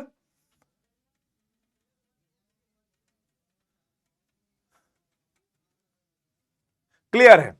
अब मैं आप लोगों को एक बात और बताना चाहता हूं शॉर्ट में, फटाफट, ये आपको याद आएगी बातें, ठीक है? शॉर्ट में बेटा एक बात बताना चाहता हूं मैं आपको कि अगर मैं बेंजीन रिंग पर कोई ऐसा ग्रुप लगाता हूं जो प्लस एम इफेक्ट लगाता हो, यानी जो इलेक्ट्रॉन को, जो रिंग को इलेक्ट्रॉन देता हो, तो रिंग पर जो नेगेटिव चार्ज जाएगा या जो लोन पेयर जाएंगे, वो नेगेटिव चार्ज या तो ऑर्थो पे जाएगा या फिर बेटा पैरा पे जाएगा, या तो वो ऑर्थो पे जाएगा या वो फिर वो पैरा पे जाएगा, राइट? और अगर मेरे पास, ठीक है, यहां पर मेरे पास हुआ भाई ये ग्रुप है, अगर इसने बेटा जी माइनस एम इफेक्ट लगाया तो वो इलेक्ट्रॉन रिंग से लेगा, रिंग पर क्या जाएगा? पॉजिटिव चार्ज, तो ऑर्थो पेयर और पैरा पे ही जाएगा। और इवन आप लोगों ने पढ़ा भी होगा कि रेजोनेंस या mesomeric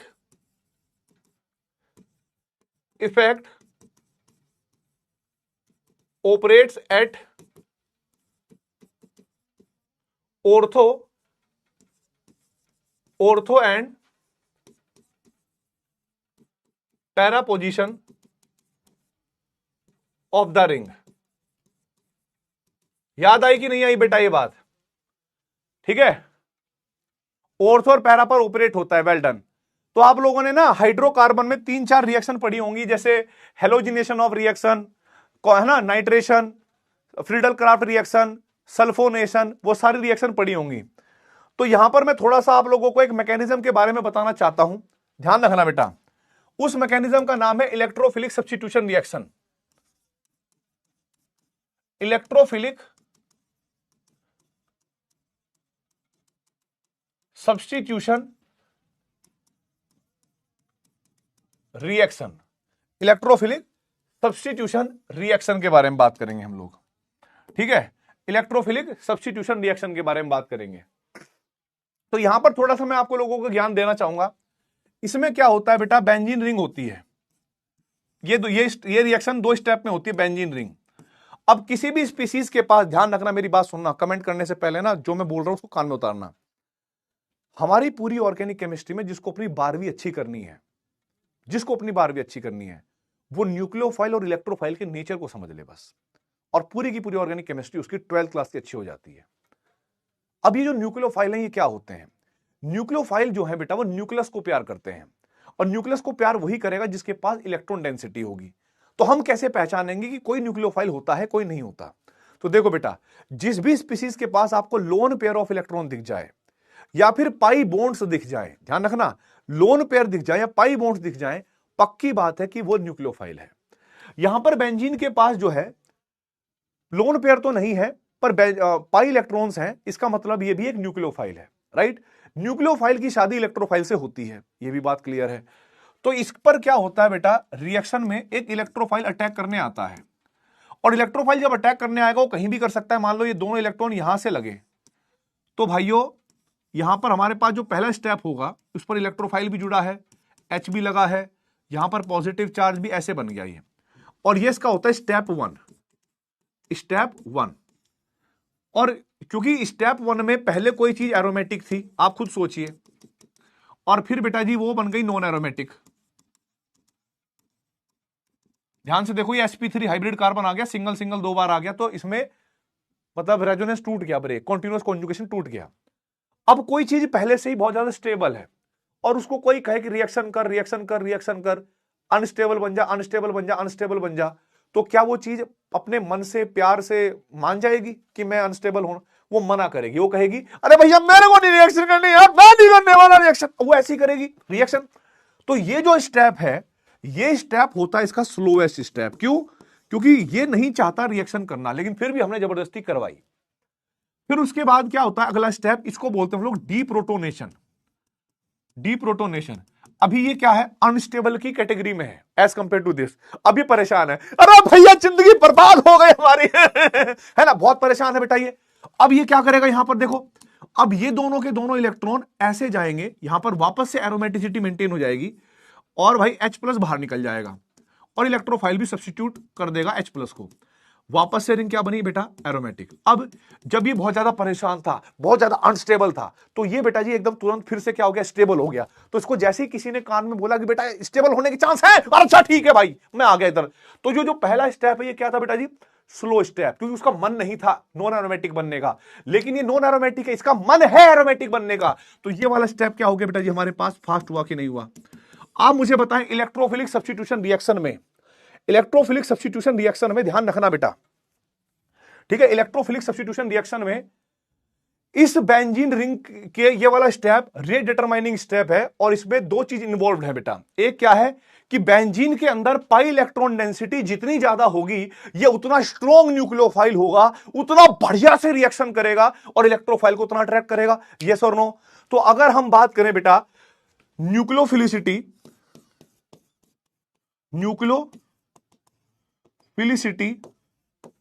of substituted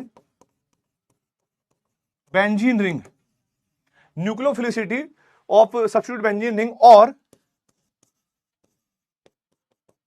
reactivity toward electrophile।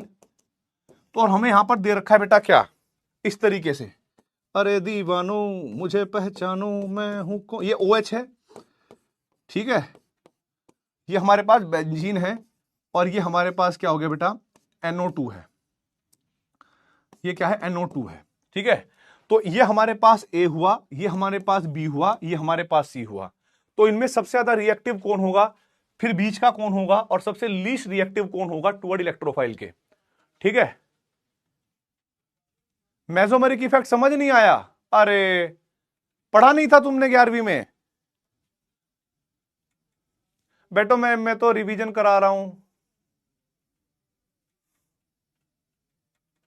गलत आंसर है, हाँ सही आंसर है। देखो बेटा, क्योंकि ये यहां पर क्या करेगा, इलेक्ट्रॉन सप्लाई करेगा +m के द्वारा, यहां कुछ नहीं है, और ये -m से क्या करेगा बेटा, इलेक्ट्रॉन खींच लेगा रिंग को, ठीक है। ये क्या करेगा बेटा, रिंग को इलेक्ट्रॉन खींच लेगा। तो यहां पर आप लोग देखोगे कि जब इसके पास, रिंग के पास इलेक्ट्रॉन ज्यादा होंगे तो ज्यादा रिएक्टिव होगी, यहां से आप खींच लोगे तो बेटा इलेक्ट्रॉन कम हो जाएंगे, पाई इलेक्ट्रॉन डेंसिटी कम हो जाएगी। तो जो रिएक्टिविटी का ऑर्डर होगा बेटा या न्यूक्लियोफिलिसिटी का ऑर्डर होगा, न्यूक्लियोफिलिसिटी या रिएक्टिविटी का ऑर्डर होगा बेटा, वो A फिर B और फिर C होगा बेटा, A B और C, ठीक है, बिल्कुल करेक्ट आंसर है, A B और C होगा बेटा। अब मैं आपको एक बात और बताना चाहूंगा, अगर आप लोगों ने यहां तक समझ लिया है ये बात तो ठीक है। CBA वाला बेटा जी है, कोई ना कोई भांग पी के तो आया ही हुआ, ठीक है। अब यहां पर एक बात समझाता हूं मैं आपको कि जो भी हमारे पास यहां पर ग्रुप होंगे, ठीक है, जो भी हमारे पास ग्रुप होंगे, ठीक है, अगर यहां पर कोई ग्रुप +m लगाता है तो वो नेगेटिव चार्ज को बनाएगा ऑर्थो और पैरा पे। तो अगर कोई आने वाला इलेक्ट्रोफाइल है तो वो कहां पर आना पसंद करेगा बेटा, वो वहां पर आना पसंद करेगा जहां पर इलेक्ट्रॉन डेंसिटी ज्यादा है। तो बेटा वो ऑर्थो और पैरा पे जाएगा। तो ऐसी कंडीशन में हमारे पास क्या होगा बेटा, जब कोई ग्रुप +m या +h भी लगाता है, हाइपर कॉन्जुगेशन में +h लगाता है, तो वो या तो ऑर्थो पे जाएगा बेटा या फिर वो क्या जाएगा बेटा, पैरा पे जाएगा। समझ में आई बात? और अगर मान लो कोई ग्रुप है हमारे पास, कोई ग्रुप है जो -m लगाता हो, तो वो रिंग से जब इलेक्ट्रॉन खींचेगा तो रिंग के ऑर्थो और पैरा पे पॉजिटिव चार्ज जाएगा, और आने वाला जो इलेक्ट्रोफाइल होगा वो वहां पर तो बिल्कुल नहीं जाएगा जहां पर पहले से ही पॉजिटिव चार्ज है, वो तो वहां पर जाएगा बेटा जहां पर इलेक्ट्रॉन थोड़े बहुत ज्यादा मिले उसको। तो अब हमारी मजबूरी बन जाती है उसको मेटा पोजीशन पे पहुंचाने की। तो बहुत सारे बच्चों को यह लगता है कि यार 12th क्लास में जाने के बाद तो बहुत सारी रिएक्शंस होती है जिनको याद करना पड़ता है, जिनको रटना पड़ता है। पर मैं आप लोगों को हमेशा यही बोलता आया हूं और जिन बच्चों ने अभी तक सीखा है उनको सिखाता आया हूं कि आपको कुछ भी चीज अब याद नहीं करनी है, कुछ भी चीज आपको अब पढ़नी नहीं है, सब कुछ आप लोगों को विश्वास करके टीचर पे छोड़ना पड़ेगा और अब एक नई शुरुआत करनी पड़ेगी जिसको कहते हैं हम लोग सीखना। अगर हम ऑर्गेनिक केमिस्ट्री को सीख पाए तो मैं गारंटी देता हूं कि आप सारे के सारे क्वेश्चंस जो है बहुत इजीली कर पाएंगे। नहीं बेटा मैं हाइड्रोकार्बन नहीं पढ़ा रहा हूं, मैं न्यूक्लियोफिलिसिटी पढ़ा रहा हूं, that is a part of GOC also. इसके बाद में stability of carbocation, hyper conjugation, उसके बारे में आ जाऊंगा, एसिडिक स्ट्रेंथ वगैरह। ठीक है, अब देखो बेटा यहां पर बेसिकली मेरे पास ना ऐसे कुछ रिएक्शंस है, उन रिएक्शन के बारे में आपको समझना है कि अगर मेरे पास यहां पर बेंजीन रिंग है और यहां पर लगा है NO2 ग्रुप और मैं यहां पर क्लोरीनेशन कर रहा हूं, और क्लोरीनेशन करते थे हम लोग बेटा कैटलिस्ट FeCl3 है, और डार्क के अंदर इस रिएक्शन का जो इलेक्ट्रोफाइल है वो होता था Cl पॉजिटिव। प्रोडक्ट बनाए क्या बनेगा, ठीक है, डायरेक्ट बनाओ, अब मैकेनिज्म की जरूरत नहीं, आपको पता कि कहां पर लिखना चाहिए। अगर मान लो मैंने यहां पर लिखा है OCH3 बेटा और मैंने यहां पर क्लोरीन लिखी है, ठीक है, और यहां पर मैंने CCl4 डाला है, ठीक है, और भाई ठीक है CCl4 डाला, इलेक्ट्रोफाइल यहां पर होता है Cl पॉजिटिव, बताओ क्या होगा। तीसरी रिएक्शन मैंने क्या कर दिया बेटा, बेंजीन रिंग ली, यहां पर मैंने NO2 लगाया हुआ है या साइनाइड लगाया हुआ है, मान लो साइनाइड ही ले लेते हैं इस बार, ठीक है, साइनाइड ले रखा है, और यहां पर मैंने रिएक्शन करवाई है बेटा किसके साथ, concentrated HNO3 plus concentrated H2SO4। आप लोगों ने 11th क्लास में पढ़ा होगा, इस रिएक्शन का इलेक्ट्रोफाइल होता है बेटा NO2 प्लस, क्या होता है बेटा NO2 प्लस, ठीक है, NO2 प्लस। फिर हम यहां पर बात करेंगे बेटा किसकी, एक और रिएक्शन है, फोर्थ रिएक्शन में बेंजीन रिंग है, यहां पर हमारे पास NHCO-CH3 ये ग्रुप है, ठीक है, यहां पर हमने रिएक्शन करवा दी भाई इसकी किसके साथ, concentrated HNO3 plus concentrated H2SO4 के साथ। अरे अच्छा हट जा, इलेक्ट्रोफाइल यहां पर भी क्या होगा बेटा NO2 प्लस होगा। तो देखो अब रिएक्शन कितनी आसान लग रही है, यहां पर कहां जाएगा बेटा, मेटा पोजीशन पे, ठीक है, यहां पर क्या होगा बेटा जी,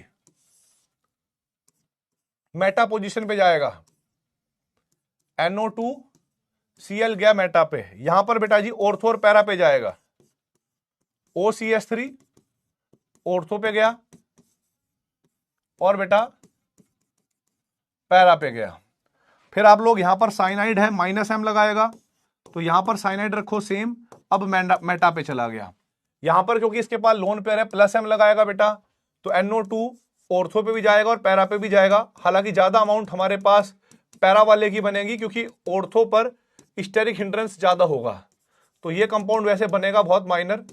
और भाई फिर हमारे पास यहां पर NH C++OCH3 और यहां पर बन जाएगा आपके पास NO2।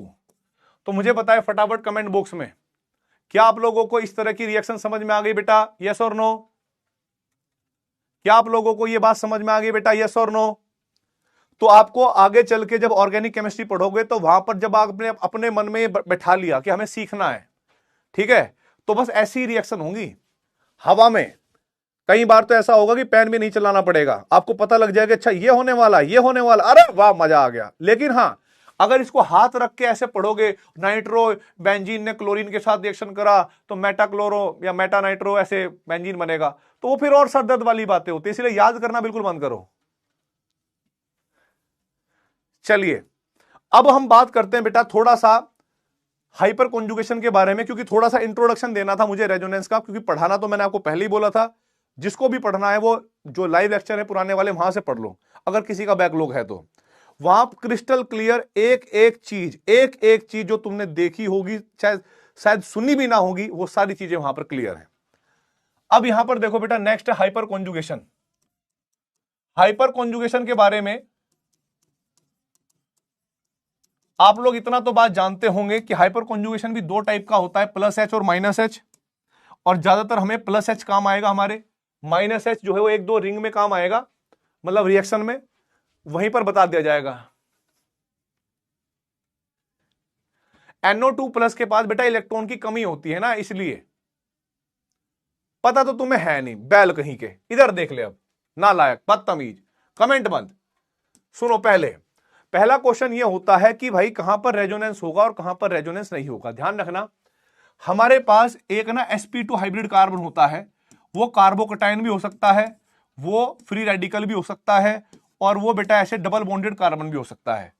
तो एक होगा हमारे पास sp2 हाइब्रिड, ठीक है, ये sp2 हाइब्रिड और ये sp2 हाइब्रिड, और इससे जुड़ा हुआ जो हमारे पास एक कार्बन होगा, ये कार्बन sp3 होना चाहिए बेटा। क्या होना चाहिए? ये sp3, ठीक है, और इसके पास एटलीस्ट 1 हाइड्रोजन होना चाहिए। इसको हम कहते हैं अल्फा कार्बन, और इससे जुड़े हुए हाइड्रोजन को हम कहते हैं अल्फा हाइड्रोजन। तो बेटा समझना कि अगर वहां पर एक भी हाइड्रोजन हुआ तो समझ जाना वहां पर हाइपर कॉन्जुगेशन होगा, ठीक है। और जैसे रेजोनेंस के रेजोनेटिंग स्ट्रक्चर होते हैं, वैसे ही हाइपर कॉन्जुगेशन के हाइपर कॉन्जुगेटिव स्ट्रक्चर होते हैं। जितने ज्यादा अल्फा हाइड्रोजन होंगे उतना ज्यादा हाइपर कॉन्जुगेशन होगा, उतने ज्यादा हाइपर कॉन्जुगेटिव स्ट्रक्चर बनेंगे, और वो उतनी ज्यादा स्टेबिलिटी प्रोवाइड कराते हैं किस किस को बेटा? कार्बोकटायन को, फ्री रेडिकल को और कार्बोनायन को। अब मैं आप लोगों का ना दिमाग खोल दूंगा थोड़ी देर में, समझना। ऐसी चीज भी पढ़ाऊंगा जो आप लोग कहते हैं ना कि सर एक टफ सा क्वेश्चन भी दे देना, इजी क्वेश्चन दूंगा लेकिन दिमाग जरूर चला दूंगा। देखो इधर यहां पर सबसे पहले अगर मैं बात करूं, यहां पर आपको पहले यह बताना है कि किन किन में हाइपर कॉन्जुगेशन हो रहा है, किन किन में नहीं हो रहा है। तो यहां पर मैंने लिखा बेटा CH3 CH2 positive charge, CH3 CH, यहां पर CH3, और भाई यहां पर CH2 positive charge, CH3 C, यहां पर CH3, यहां पर CH3, और यहां पर CH2 फ्री रेडिकल। फिर हमारे पास बेंजीन रिंग, ठीक है, क्योंकि बेंजीन रिंग में भी ये पाई बॉन्ड होता है बेटा। यहां पर हमारे पास CH3, और भाई एल्कीन भी हो सकती है, CH3 CH double bond CH2। तो मुझे बताया बेटा इन पांचों में से कहां कहां पर हाइपर कॉन्जुगेशन हो रहा है और कहां कहां पर नहीं हो रहा है। कार्बोकटायन हो, फ्री रेडिकल हो, या बेटा डबल बॉन्ड हो, अगर उससे अगला कार्बन sp3 हाइब्रिड कार्बन है और उससे जुड़ा हुआ हाइड्रोजन, उसके बाद कम से कम एक अल्फा हाइड्रोजन है, तो उसको हम बोलते हैं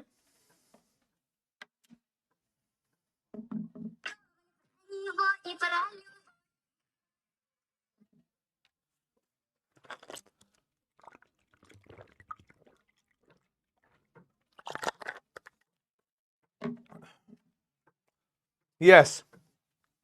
तो हम कहेंगे बेटा यहां पर हाइपर कॉन्जुगेशन होगा, यहां पर हाइपर कॉन्जुगेशन होगा, यहां पर अल्फा हाइड्रोजन नहीं है तो यहां पर हाइपर कॉन्जुगेशन नहीं होगा, यहां पर हाइपर कॉन्जुगेशन बेटा होगा, और यहां पर हाइपर कॉन्जुगेशन बेटा हो जाएगा।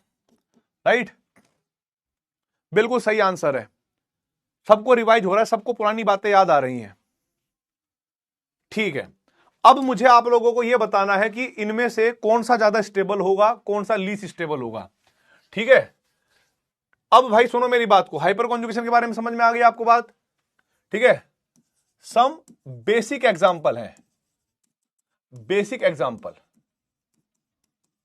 आपको बताना है। सबसे पहले CH3 CH2 पॉजिटिव, ये कार्बोकटायन है। CH3 CH CH3 2 degree carbocation है। CH3C और CH3, this is 3 degree carbocation. Stability बताइए किसकी ज्यादा होगी बेटा? यस, बिल्कुल सही बात है। ये अगर A है, ये अगर B है, ये अगर C है, और हमें बतानी है बेटा जी स्टेबिलिटी। हमें क्या बतानी है बेटा जी? इसकी स्टेबिलिटी बताएं भाई फटाफट कमेंट बॉक्स में।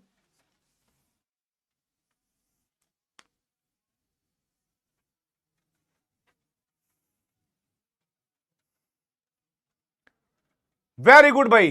यहां पर अल्फा हाइड्रोजन बेटा जी 3 है, यहां पर अल्फा हाइड्रोजन बेटा 6 है, यहां पर अल्फा हाइड्रोजन बेटा जी 9 है। तो हम लोग कहेंगे स्टेबिलिटी होगी 3, 2, 1, या कह लो आप सी की सबसे ज्यादा, फिर बी की, फिर ए के। Well done.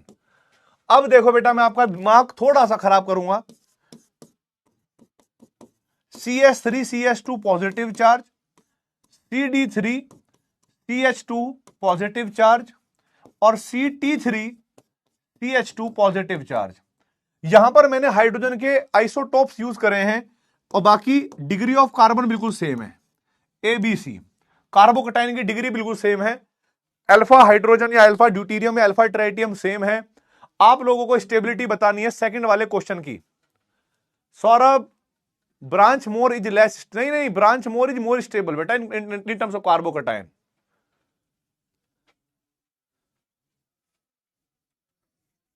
बिल्कुल ठीक है।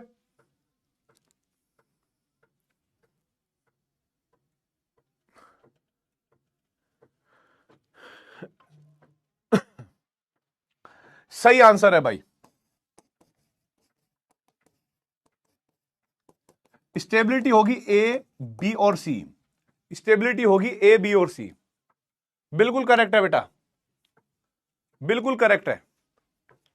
वापस आते हैं बेटा, अब हम इंटरमीडिएट की जो मेन स्टेबिलिटी है, इंटरमीडिएट की मेन स्टेबिलिटी है, उनके बारे में बात करेंगे, उनके नेचर के बारे में बात करेंगे। और अब हमारे पास जितने भी हमारे पास इफेक्ट हैं, ठीक है, उनके बारे में बात करेंगे। ध्यान रखना बेटा, एक होता है order of dominance. Order of dominance का मतलब होता है कि कौन सा इफेक्ट ज्यादा डोमिनेंट होता है, ऑर्डर ऑफ डोमिनेंस। तो इसमें ऑर्डर ऑफ डोमिनेंस में सबसे ज्यादा जो मेजर ऑर्डर होता है बेटा, वो होता है हमारे पास एरोमेटिसिटी बहुत स्ट्रॉन्ग या बहुत बड़ा। फिर हमारे पास रेजोनेंस होता है भाई, रेजोनेंस से वीक होता है हाइपर कॉन्जुगेशन, और हाइपर कॉन्जुगेशन के बाद आता है आपके पास इंडक्टिव, और इससे भी वीक होता है एंटी एरोमेटिक, है ना। और भी चीजें होती हैं। तो जब हम इंटरमीडिएट की बात करेंगे ना बेटा, इंटरमीडिएट यहां से मैं समझा रहा हूं बेटा, भाई सुन लेना मेरी बात को, यहां से मैं समझा रहा हूं, अभी तक तो मैं रिवाइज करवा रहा था, अब मैं इंटरमीडिएट की बात कर रहा हूं। इंटरमीडिएट में हमारे पास 3 इंटरमीडिएट होंगे जिनको हमें पढ़ना है। पहला हमारे पास होगा कार्बोकैटायन। कार्बोकैटायन की अगर मैं बात करूं तो कार्बन के वैलेंस शेल में बेटा जी 4 इलेक्ट्रॉन होते हैं, एक इलेक्ट्रॉन कहीं चला गया तो पॉजिटिव चार्ज आ गया होगा, 3 इलेक्ट्रॉन बचे। जब 3 इलेक्ट्रॉन बचेंगे तो वो 3 बॉन्ड बनाएंगे किसी भी चीज के साथ, कार्बन के साथ, और पॉजिटिव चार्ज। तो कार्बोकैटायन की जो हाइब्रिडाइजेशन होती है बेटा, वो आप निकालोगे तो वो होगी sp2। इलेक्ट्रॉनिक ज्योमेट्री अगर देखोगे बेटा, वो होगी ट्राइगोनल प्लेनर। और भाई जो शेप होगी, इसकी शेप यानी स्ट्रक्चर, वो भी क्या होगा बेटा, ट्राइगोनल प्लेनर। अगर मैं बात करूं इसके वैलेंस इलेक्ट्रॉन की, तो वैलेंस इलेक्ट्रॉन होंगे इसके 6 इलेक्ट्रॉन। इसके ऊपर इसी साल क्वेश्चन आया है, इसी साल इसके ऊपर क्वेश्चन आया डायरेक्ट, ठीक है, कि भाई 6 इलेक्ट्रॉन होंगे। अब कार्बोकैटायन स्टेबल है या अनस्टेबल, ये भी सोचिए। कार्बोकैटायन अपने आप में एक हाईली अनस्टेबल स्पीसीज है, हाईली अनस्टेबल स्पीसीज है। और इसकी अनस्टेबिलिटी का कारण क्या है बेटा, कारण भी पता होने चाहिए, क्योंकि हमारे पास क्वेश्चन आते हैं स्टेटमेंट में, विच स्टेटमेंट इज करेक्ट और इनकरेक्ट। इसकी अनस्टेबिलिटी के कारण 2 हैं। एक तो इस पर चार्ज का होना, चार्ज मतलब कोई पोल बन जाना, पॉजिटिव चार्ज हो या नेगेटिव चार्ज हो तो एक पोल बन गया, तो जिस वजह से हम कहेंगे बेटा ड्यू टू पोलैरिटी, कि भाई चार्ज की वजह से। और दूसरा कारण है कि इसका ऑक्टेट कंप्लीट नहीं है और इसमें 8 इलेक्ट्रॉन से कम है, तो ये क्या हो गया, इलेक्ट्रॉन डेफिशिएंट। तो दूसरा जो कारण होगा इसकी अनस्टेबिलिटी का, वो होगा ड्यू टू इलेक्ट्रॉन डेफिशिएंसी। अब हम बात करें बेटा कि इसको स्टेबल करेगा कौन। इसको वो सारी स्पीशीज स्टेबल करेंगी जो इसको इलेक्ट्रॉन दे सकती हो, और जो इससे इलेक्ट्रॉन लेंगी वो उसको अनस्टेबल करेंगी बेटा। तो यहां पर ध्यान रखना बेटा स्टेबिलिटी के पॉइंट ऑफ व्यू से, कि जब हम बात करेंगे इसकी स्टेबिलिटी की, तो ध्यान रखना directly proportional to plus M effect जितना ज्यादा होगा, प्लस एम इफेक्ट जितना ज्यादा होगा कार्बोकैटायन पे, उतना ज्यादा स्टेबल होगा, क्योंकि उसको उतने ज्यादा इलेक्ट्रॉन मिलेंगे। फिर दूसरे नंबर पर हम हाइपर कॉन्जुगेशन देखेंगे, फिर हम प्लस आई देखेंगे। तो प्लस वाले सारे क्या करेंगे बेटा, स्टेबल, पर सबसे ज्यादा स्टेबल करेगा प्लस एम, फिर प्लस एच, फिर प्लस आई। फिर जब इलेक्ट्रॉन खींचने की बात आएगी या कार्बोकैटायन से भी इलेक्ट्रॉन लेने की बात आएगी, कार्बोकैटायन वैसे ही बेटा इलेक्ट्रॉन का भूखा नंगा आदमी है, उससे अगर और कोई इलेक्ट्रॉन खींचेगा तो कार्बोकैटायन की दुविधा में पड़ जाएगा और परेशान हो जाएगा और मरने की कोशिश करेगा, सुसाइड करने की कोशिश करेगा, यानी अनस्टेबल होगा। अब माइनस आई वाला तो उससे थोड़े से खींचेगा और माइनस एम वाला उसको बर्बाद कर देगा। तो ये कार्बोकैटायन का जो जनरल ऑर्डर होता है चेक करने का कि भाई किस तरह से स्टेबिलिटी देखी जाती है, वो ऐसे और फिर ऐसे देखी जाती है। इस बेसिस पर मैं कुछ क्वेश्चंस आप लोगों को कराऊंगा बेटा यहां पर, ठीक है। आप लोगों को आंसर बताना है कि भाई इनमें से कौन सा स्टेबल होगा, कौन सा नहीं होगा। पहला क्वेश्चन हमारे सामने आता हुआ, पहला क्वेश्चन हमारे सामने यह आता हुआ बेटा कि हमारे पास एक तरफ दे रखा है कार्बोकैटायन ऐसे, और यहां पर दे रखा है बेटा CH3, ठीक है, पैरा पोजीशन पे। फिर यहां पर ऐसे ही बेटा बेंजीन रिंग CH2 पॉजिटिव, यहां पर CH2 और CH3 इथाइल ग्रुप लगा है। फिर उसके बाद कार्बोकैटायन बना बेटा ऐसे करके, तो यहां पर हमारे पास ऐसे CH2 पॉजिटिव, फिर CH, इधर CH3 और इधर CH3। फिर हमारे पास बेटा यहां पर CH2 पॉजिटिव चार्ज, यहां पर C और यहां पर CH3, यहां पर CH3 और यहां पर CH3, ठीक है भाई। ये मेरे पास क्या हो गया बेटा A, ये हो गया B, ये हो गया C और ये हो गया D। आप लोगों को मैं एक बात बताना चाहूंगा दोस्तों, ठीक है, ABCD के अंदर कि कार्बोकैटायन सब में सेम, बेंजीन रिंग का रेजोनेंस सब में सेम, अगर अलग कुछ है तो अलग वो ग्रुप है। अलग क्या होंगे बेटा, ये ग्रुप होंगे जो पैरा पोजीशन पे अल्काइल ग्रुप लगाए हुए हैं। तो बहुत सारे बच्चों का आंसर आ रहा है DCBA, बिल्कुल सही है ना, DCBA बिल्कुल अपने दिमाग से आदमी सोचता ही है। अब आप लोगों को मैं बताना चाहूंगा मेरे दोस्तों, कार्बोकैटायन की पैरा पोजीशन पे अल्काइल ग्रुप लगा है, और अल्काइल ग्रुप दो तरह के इफेक्ट लगाते हैं। वो होता है हमारे पास कौन कौन से बेटा, इंडक्टिव इफेक्ट और हाइपर कॉन्जुगेशन। तो आप लोगों ने एक स्टेटमेंट पढ़ी होगी बेटा, अगर आपको याद होगी, ठीक है, hyper conjugation effect, hyper conjugation effect operates at ortho and para position, para position, and it cannot operate at meta position।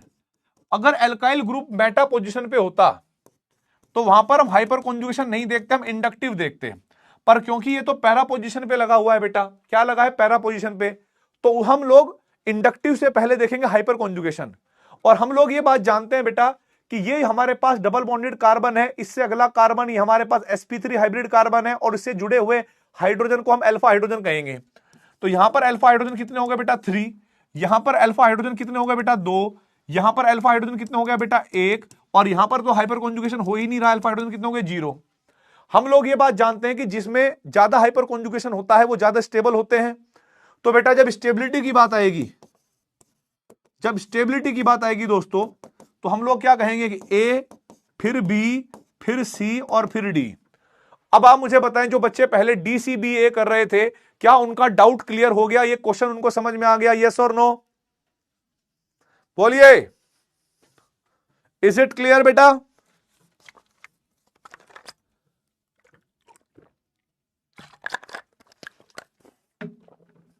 अब देखो बेटा आगे कहानी, दूसरा क्वेश्चन देखेंगे। अगर मैं बात करता हूं इस तरीके से,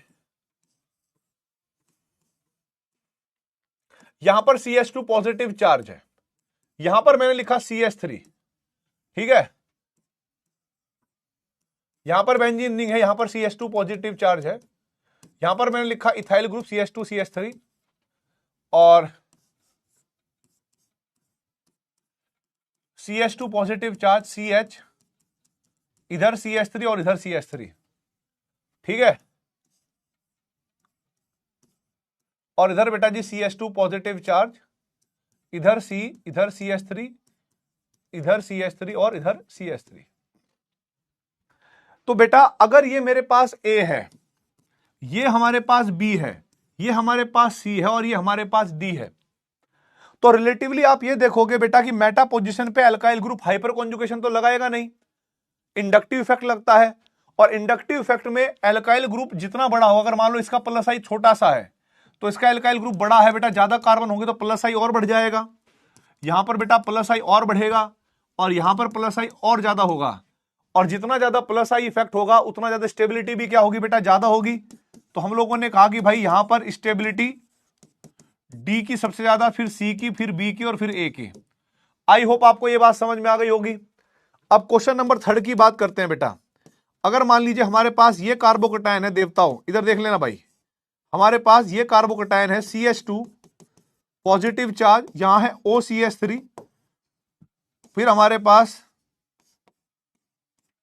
CH2 पॉजिटिव चार्ज, यहां पर है NH2, और यहां पर बेटा सिर्फ हमने बेंजीन रिंग लगाई है, CH2 पॉजिटिव चार्ज, और भाई यहां पर हमारे पास CH2 पॉजिटिव चार्ज, यहां पर लगा है NO2।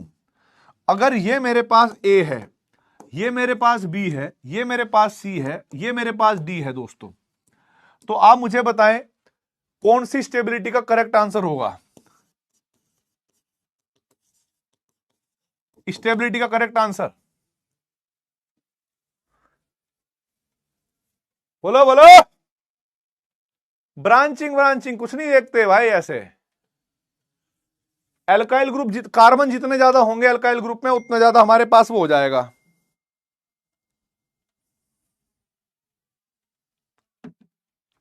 तो देखिए बेटा यहां पर OCH3 के पास लोन पेयर है, ये भी प्लस एम इफेक्ट लगाता है। NH2 के पास प्लस एम है, ये भी प्लस एम लगाता है बेटा।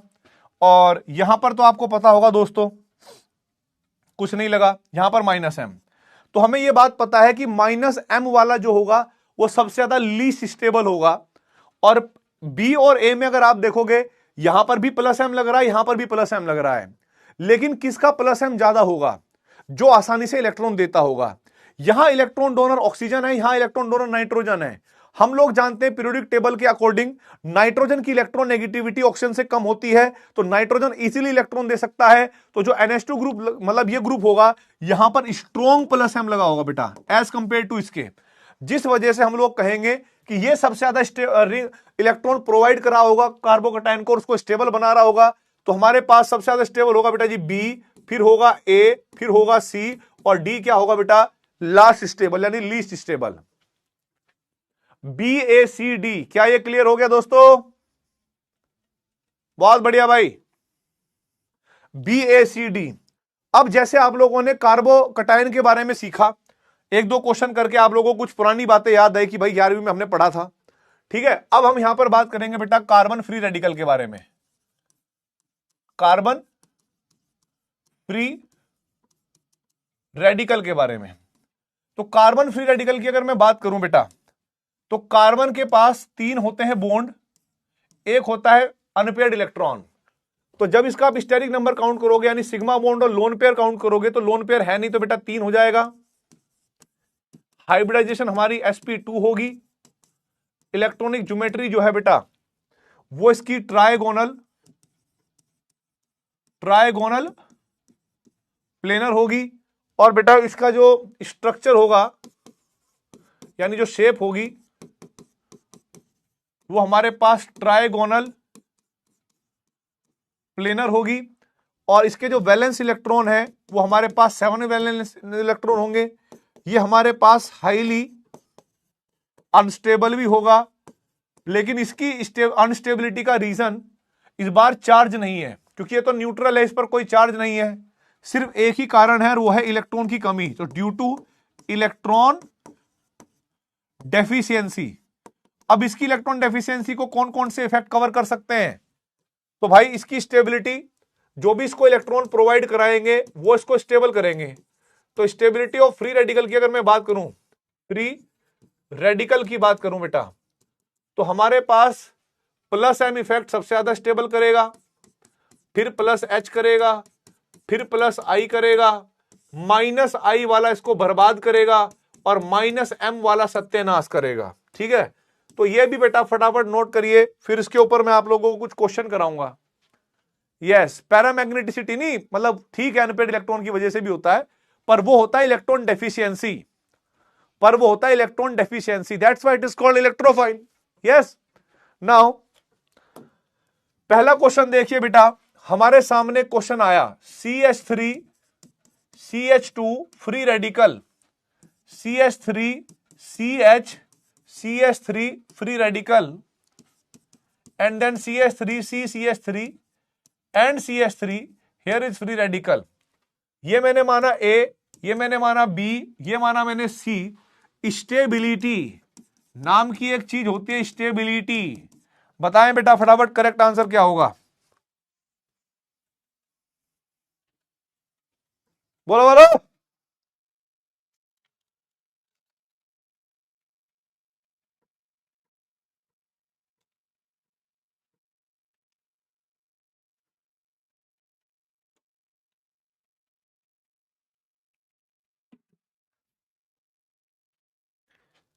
यस, अल्फा हाइड्रोजन जहां पर ज्यादा होंगे बेटा, यहां पर अल्फा हाइड्रोजन कितने होंगे हमारे पास 3, यहां पर अल्फा हाइड्रोजन कितने बेटा 6, यहां पर अल्फा हाइड्रोजन कितने होंगे बेटा 9. तो हाइपर कॉन्जुगेशन के बेसिस पर जहां पर अल्फा हाइड्रोजन ज्यादा वहां पर स्टेबिलिटी ज्यादा, तो सी, बी और ए हो गया. बहुत ठीक. अब देखें बेटा दूसरा क्वेश्चन. हमारे पास इस तरीके से बेंजीन रिंग है, यहां पर CH2 फ्री रेडिकल है, NO2 ग्रुप लगा है मेटा पोजीशन पे. ठीक है, NO2 ग्रुप लगा है मेटा पोजीशन पे. फिर हमारे पास CH2 free radical, NO2 group लगा है पैरा पोजीशन पे. और बेटा हमारे पास इस बार ये हो गया नॉर्मल. क्या हो गया नॉर्मल? सिर्फ CH2 रेडिकल और बेंजीन. और इसके बाद हमने क्या किया बेटा, बेंजीन रिंग ली और यहां पर CH2 फ्री रेडिकल बनाया और साथ में पैरा पोजीशन पे OCH3 जोड़ के दिया. स्वाहा. तो भाइयों इसको अगर हम इसको A कहते हैं, B कहते हैं, C कहते हैं, D कहते हैं, तो दोस्तों जल्दी से बताइए क्या आंसर होगा स्टेबिलिटी का? स्टेबिलिटी का आंसर बताइए इस क्वेश्चन के बारे में.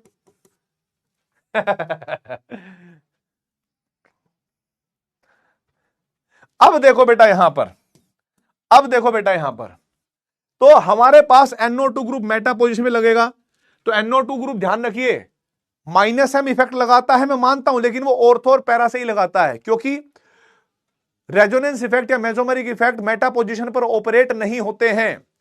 तो ये हमारे पास क्या होगा, -I इफेक्ट लगाएगा, ये -M लगाएगा, ये कुछ नहीं और ये +M लगाएगा. तो सीधी बात है +M वाला क्या करेगा, स्टेबल करेगा. +M वाला क्या करेगा, स्टेबल करेगा. तो D will be the most stable. और माइनस वाले कोई भी हो, माइनस वाले कोई भी हो, वो बेटा न्यूट्रल के कंपैरिजन में तो एक तरीके से ज्यादा ही क्या करेंगे, अनस्टेबल. तो फिर हमने रख दिया बेटा C. अब बेटा A और B की बात करें, यहां पर ये भी इसको अनस्टेबल कर रहा है, ये भी अनस्टेबल कर रहा है. इंडक्टिव इफेक्ट से, क्योंकि इंडक्टिव इफेक्ट वीक इफेक्ट है, वो फ्री रेडिकल को थोड़ा कम बर्बाद करेगा, लेकिन -M तो उसको कुत्ते की मौत मारेगा, पकड़ पकड़ के धोएगा, उसको अनस्टेबल बना देगा. तो B जो होगा वो सबसे ज्यादा लास्ट में जाएगा. तो हमारे पास आएगा A और फिर जाएगा B. DCAB, DCAB.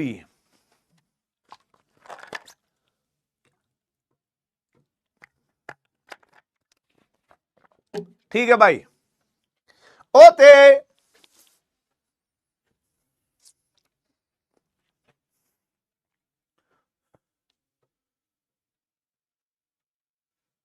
चलिए चलिए,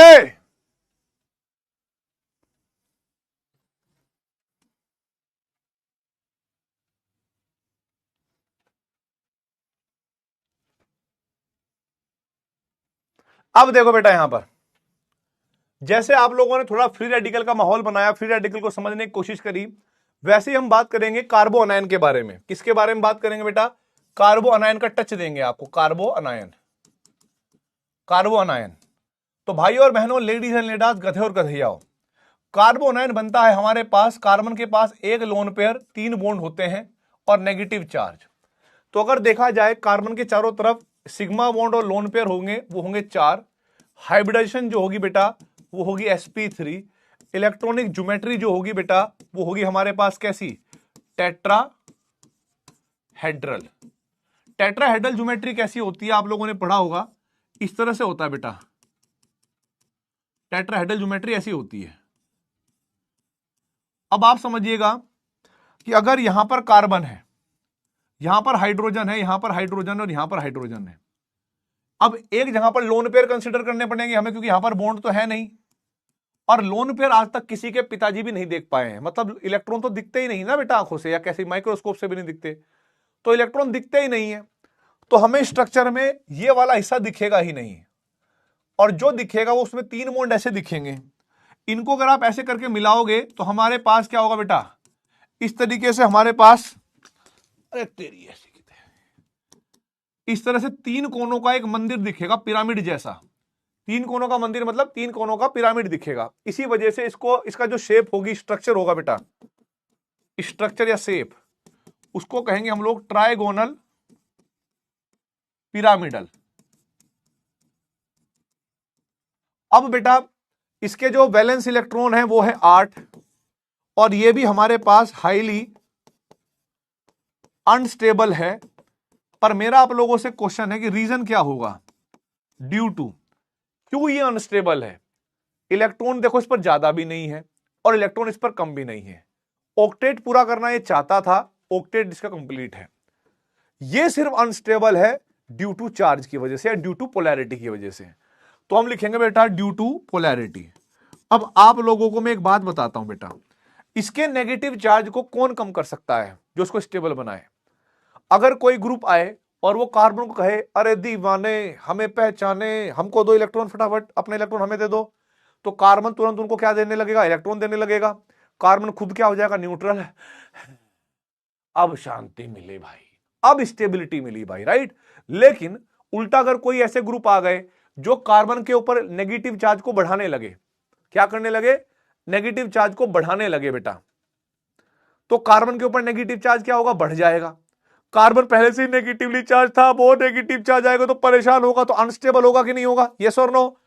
तो यहां पर ध्यान रखना, जब हम इसकी स्टेबिलिटी के बारे में बात करेंगे दोस्तों, तो माइनस एम इफेक्ट जहां लग रहा होगा वो सबसे ज्यादा स्टेबल करेगा, माइनस आई वाला और कम स्टेबल करेगा लेकिन करेगा, प्लस आई वाला उसको अनस्टेबल करेगा, प्लस एच वाला उसको अनस्टेबल करेगा, और प्लस एम वाला उसको और बर्बाद करेगा। तो कार्बो अनायन की स्टेबिलिटी का जो ट्रेंड हम देखते थे वो इस ऑर्डर के हिसाब से चला करते थे, राइट बेटा, इस ट्रेंड के हिसाब से चला करते थे। तो अब मुझे बताएं फटाफट, अब मुझे बताएं बेटा फटाफट कमेंट बॉक्स में, एक क्वेश्चन है आप लोगों के सामने, और यहां पर मैं कमेंट जो है वो ऑन कर देता हूं इसके, और मुझे बताना कि भाई इनकी स्टेबिलिटी का ऑर्डर क्या होगा। CH3 lone pair negative charge, CH3 CH2 lone pair negative charge, CH3 CH और CH3 lone pair negative charge, और भाई CH3 C और यहां पर CH3 और यहां पर CH3 लोन पे नेगेटिव चार्ज। ठीक है, ये मेरे पास A है, ये मेरे पास B है, ये मेरे पास C है और ये मेरे पास D है, राइट। बेटा जीओसी में इतनी सारी चीजें हैं, इतनी सारी चीजें हैं कि आप उसको एक दिन में कंप्लीट कर भी नहीं सकते, ठीक है, कर ही नहीं सकते आप उसको कंप्लीट। इतनी सारी चीजें, bond length, bond strength, bond energy, बहुत कुछ है, हाइपर कॉन्जुगेशन, रेजोनेंस एनर्जी है। तो उसको ऐसे करके मुझे क्या करना पड़ता है, मैं आपको रियलिटी बताऊं कि जो आपने पढ़ा है उसको दिखाना था मुझे, ठीक है भाई, कुछ याद आ रहा है कि नहीं आ रहा है, भूले तो नहीं हो। इन लेक्चर्स का, इन रिवीजन का मतलब ही ये होता है, रिवीजन, ठीक है। और जिसको मान लो लगता है कि उसने एग्जाम दे दिए हैं, उसके पास टाइम है 12th क्लास के बीच में, तो आप आराम से जाओ अर्जुना के लेक्चर देखो, फुल डिटेल में पढ़ो, जितना पढ़ सकते हो उतना पढ़ो, और फिर आके बताना कि एक भी टॉपिक बचा है कि नहीं बचा। एक एक चीज तुम्हारी क्रिस्टल क्लियर होगी, आप खुद समझिएगा। एरोमेटिसिटी जब हमने क्लास में पढ़ाई थी तो कम से कम उसको 2 या 3 दिन लेक्चर लगे थे, ठीक है। स्टेबिलिटी ऑफ कार्बोकैटायन, कार्बोनाइन और फ्री रेडिकल पढ़ाए थे, उसको 2-3 लेक्चर लगे थे, ठीक है। तो सारी चीजों में बहुत बड़ी बड़ी चीजें होती हैं जिनको हम फुल डिटेल में पढ़ाते हैं। यहां पर सिर्फ आपको दिखाना था, ताकि यहां पर हमें नहीं करना था, सीरियसली बताऊं तो हमें बस ये देखना था कि तुम्हें देखकर तुम इसके बारे में क्या सोचते हो, तुम्हारा दिमाग कैसे एक्टिव हो रहा है, क्या तुम याद भी कर पा रहे हो तुमने क्या पढ़ा था। दिस इज कॉल्ड रिवीजन, ठीक है। तो यहां पर देखो बेटा, हम लोग जानते हैं कि अगर हम इसकी स्टेबिलिटी के बारे में बात करें तो बेटा यहां पर हमें इंडक्टिव इफेक्ट देखना पड़ेगा, क्योंकि यहां पर CH3 ग्रुप प्लस आई इफेक्ट लगाएगा, हाइड्रोजन का प्लस आई बहुत कम होता है, यहां पर दोनों साइड से प्लस आई लगेगा, और यहां पर इस साइड से प्लस आई लगा, और जितना ज्यादा प्लस आई इफेक्ट होता है उतना ज्यादा कार्बो अनायन की स्टेबिलिटी क्या होगी बेटा, कम। तो A, B और C और D। सेकंड क्वेश्चन देखेंगे हम लोग, बेंजीन रिंग है बेटा, लोन पेयर, यहां पर हमने लगाया CH3, ध्यान रखना।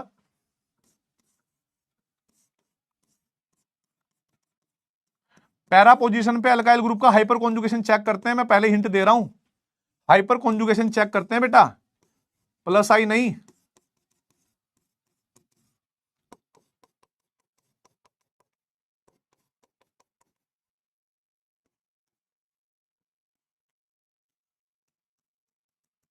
और आप लोगों को ये चीजें जब भी आपकी 12th स्टार्ट होगी तो उससे पहले जो ब्रिज कोर्स है, ठीक है, उसमें सारी चीजें पढ़ाई जाएंगी आपको, 11th वाला पार्ट।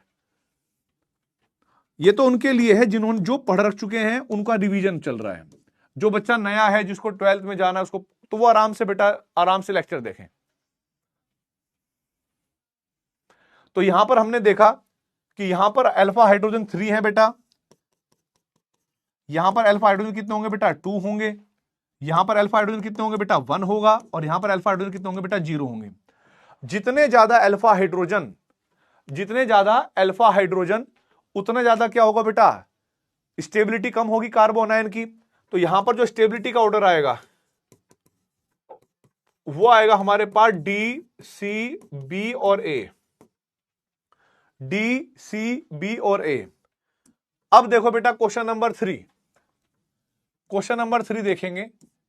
हमारे पास यहां पर बेंजीन रिंग है CH2, lone pair negative charge, यहां पर CH3 लगा है मेटा पोजीशन पे, ठीक है, CH2 लोन पेयर, यहां पर CH3 लगा है बेटा पैरा पोजीशन पे। ये नॉर्मल बेंजाइल कार्बन आयन हो गया, और यहां पर CH2 lone pair negative charge NO2 para position पे। तो ये हो गया हमारे पास A, ये हो गया B, ये हो गया C, और ये हो गया D, A B C D।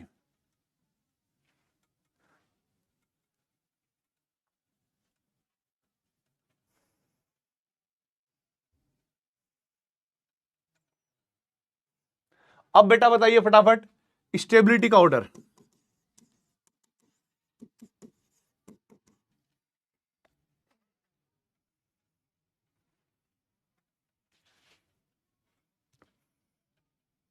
फटाफट बताएं।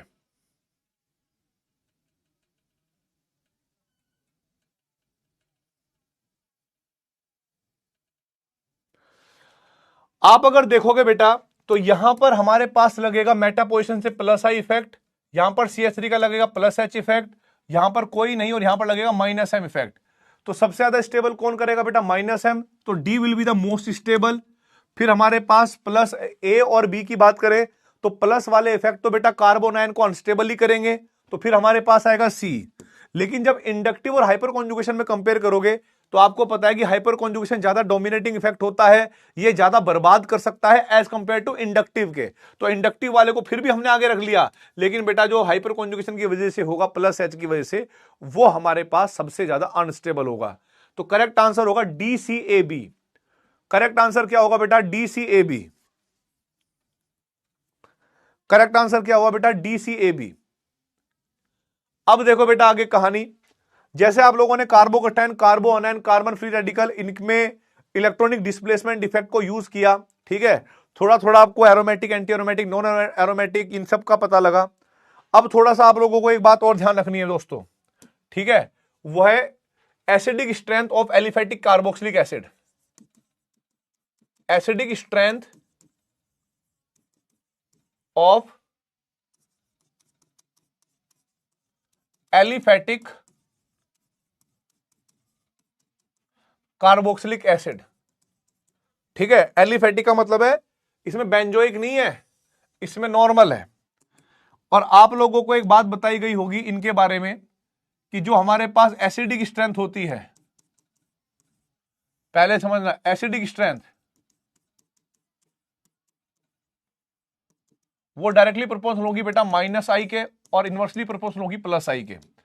इसमें आप लोग सिर्फ दो इफेक्ट देखोगे, माइनस आई और प्लस आई, ठीक है।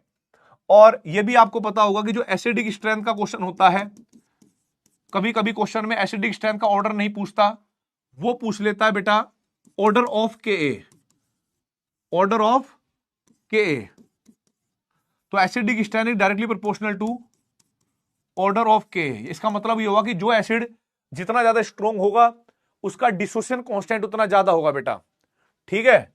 फिर उसके बाद हमारे पास एक होता है पीके वैल्यू, तो ऑर्डर ऑफ पीके जो होता है वो एसिडिक स्ट्रेंथ का क्या होगा, उल्टा होगा। जो एसिड जितना ज्यादा स्ट्रोंग होगा उसका पीके वैल्यू उतना कम होगा बेटा। तो यहां पर आप लोगों के सामने क्वेश्चन आता हुआ, पहला क्वेश्चन है हमारे पास ये CH3 CH2 COOH CH2 COOH CH2 COOH और CH2 COOH, राइट। यहां पर मैंने लगाया बेटा जी फ्लोरीन, यहां पर मैंने लगाया क्लोरीन, यहां पर मैंने लगाया बेटा ब्रोमीन और यहां पर मैंने लगाया आयोडीन, ठीक है। तो आपको पता होगा ये जो फ्लोरीन क्लोरीन और ब्रोमीन आयोडीन है ये कौन कौन से इफेक्ट लगाते हैं। तो इससे हम लोगों को क्या बताना बेटा, order of acidic strength, acidic strength का करेक्ट ऑर्डर बताना है क्या होगा, ठीक है। फिर आपको यहीं पर बताना पड़ेगा ऑर्डर ऑफ के और order of pK, order of pK, बिल्कुल सही। यहां पर आप देखोगे फ्लोरीन माइनस आई इफेक्ट लगाएगा, क्लोरीन माइनस आई इफेक्ट लगाएगा, ब्रोमीन माइनस आई इफेक्ट लगाएगा, आयोडीन भी माइनस आई इफेक्ट लगाएगा। और जितना ज्यादा माइनस आई इफेक्ट लगेगा, जितना ज्यादा माइनस आई इफेक्ट लगेगा एसिड की स्ट्रेंथ उतनी ज्यादा होगी बेटा, ठीक है। तो हम लोग जानते हैं भाई फ्लोरीन का इंडक्टिव ज्यादा होता है बिकॉज फ्लोरीन की इलेक्ट्रोनेगेटिविटी ज्यादा है, इलेक्ट्रॉन ज्यादा अच्छे से खींचेगा। तो एसिडिक स्ट्रेंथ का आंसर होगा ए, बी, सी और डी। और मैंने आपको बताया था कि एसिडिक स्ट्रेंथ और के का ऑर्डर सेम होगा, तो जो एसिडिक स्ट्रेंथ का ऑर्डर है वही हमारे पास क्या होगा बेटा, सेम ही होगा, ए, बी, सी और डी। और पीके का हो जाएगा उल्टा, डी, सी, बी और ए, डी, सी, बी और ए। क्या यहां तक क्लियर हुआ बेटा, यस और नो?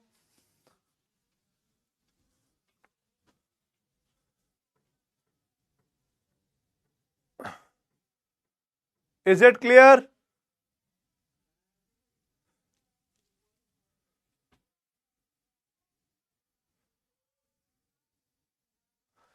चलिए आगे देखो बेटा। अच्छा ये डी था, रुको। अब देखो बेटा यहां पर दूसरा, यहां पर है CF3 COH CHF2 COH CH2F COOH और भाई CH3 COH। तो बेटा इसको हमने कहा कि भाई यहां पर A है, ये B है, ये C है और ये हमारे पास D है। तो आपको बताना है एसिडिक स्ट्रेंथ का ऑर्डर, एसिडिक स्ट्रेंथ। और आपको मैं हिंट दे दूं, इंडक्टिव इफेक्ट एक एडिटिव इफेक्ट होता है, जितने ज्यादा ग्रुप लगेंगे उतना ज्यादा इंडक्टिव इफेक्ट बढ़ता चला जाएगा, ठीक है। और भाई order of K, order of pK, order of K and order of पीके।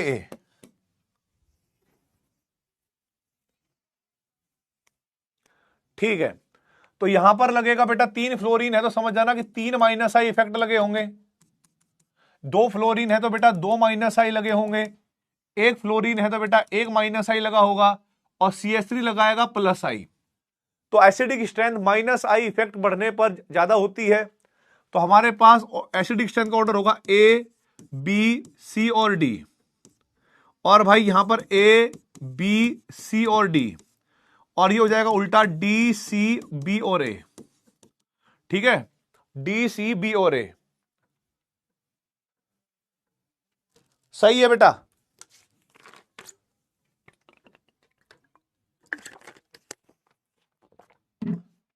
अब देखो आगे, अब हम बात करेंगे भाई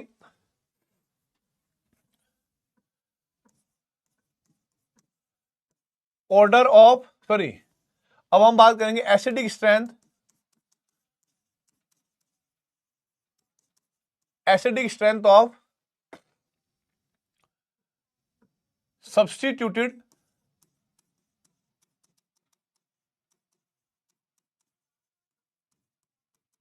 बेंजोइक एसिड्स। ठीक है, सब्स्टिट्यूटेड बेंजोइक एसिड्स, जिसको हम क्या कहेंगे भाई, ये होता है बेंजोइक एसिड। अब इसके साथ साथ कुछ भी ग्रुप लगा होगा, कहीं सब्स्टिट्यूट करा होगा, तो उसको हम क्या कह देंगे, सब्स्टिट्यूटेड बेंजोइक एसिड। अब जरा यहां पर एक बात बताता हूं मैं आपको, इसमें ना एसिडिक स्ट्रेंथ में हम सारी चीज देखते हैं, क्योंकि यहां पर तो रेजोनेंस वगैरह सब कुछ होगा। सबसे पहले हम देखते हैं ऑर्थो इफेक्ट। ठीक है, ऑर्थो इफेक्ट का मतलब होता है कि जब ऑर्थो पोजीशन पे कोई बड़ा ग्रुप लगा हो, जैसे NO2, एस्टर, एल्काइल ग्रुप लगे हों, तो वहां पर समझ जाना कि ऑर्थो इफेक्ट लगा है। और जहां पर भी ऑर्थो इफेक्ट लगा होगा, सबसे ज्यादा एसिडिक आप उसी को मानना। फिर उसके बाद आप मानोगे बेटा -M, फिर होगा -I, और बेटा +I जो होगा वो उसको एसिडिक स्ट्रेंथ को कम करेगा। फिर हमारे पास +H होगा, वो और कम करेगा, और +M जो होगा वो और कम करेगा। तो भाई फटाफट जो है इस ट्रेंड को नोट करें और मुझे कुछ क्वेश्चन का आंसर दें। ठीक है, कुछ क्वेश्चन का आंसर दें बेटा। ज्योमेट्रिकल आइसोमेरिज्म बेटा हाइड्रोकार्बन में करवाऊंगा मैं आपको, ठीक है, उसमें एल्कीन वाले पार्ट में करवा दूंगा। यस, अरे नहीं, ऑर्थो इफेक्ट क्या होता है बताता हूं अभी। देखो ऐसा होता है बेटा, अगर का मान लो हमारे पास नॉर्मली क्या होता है, यहां पर कार्बोक्सिलिक ग्रुप है, ये बॉन्ड और ये रिंग एक ही प्लेन में रहती है। इफ यहां पर हमारे पास कोई ग्रुप आ गया,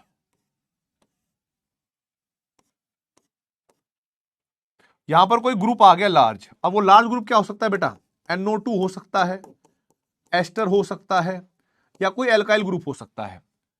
तो उसके आने से यहां पर, क्योंकि ये भी लार्ज है और ये भी लार्ज है जो आने वाला होगा, तो यहां पर स्टेरिक हिंड्रेंस होता है। अब स्टेरिक हिंड्रेंस की वजह से ये जो COH ग्रुप होता है बेटा, ये रिंग की प्लेनिटी से दूर हो जाता है। जब तक ये क्या कर रहा है, रिंग एक प्लेन में है, तब तक रिंग इस पर +M इफेक्ट लगाती है, क्योंकि ये -M लगा रहा होता है। और जब ये रिंग के प्लेन से ऊपर या नीचे हो जाता है, अबाउ द प्लेन या हो जाता है, बिलो द प्लेन हो जाता है, तो यहां पर इसका जो +M इफेक्ट है वो खत्म हो जाता है। और रिलेटिवली कंपेयर किया जाए, जब कार्बोक्सिलिक ग्रुप पर अगर कंपेयर करोगे, पहले +M इफेक्ट लग रहा था रिंग का। एक मिनट देना बेटा, ठीक है। आप लोगों को मैं एक छोटी सी बात बता दूं बेटा, बहुत सिंपल सी बात है। इस बैच का पर्पस सिर्फ जो आपने पढ़ा है उसको दिखाना था, कुछ सिखाना नहीं था। सिखाना मतलब इन द सेंस कि हम लोग कोई टॉपिक नहीं पढ़ा रहे थे। टॉपिक अगर हम पढ़ाएंगे तो बेटा 3 लेक्चर में पूरा जीओसी, 3 मतलब 1 लेक्चर में पूरा जीओसी, 1 लेक्चर में पूरा IUPAC, 1 लेक्चर में पूरा हाइड्रोकार्बन, इम्पॉसिबल टास्क।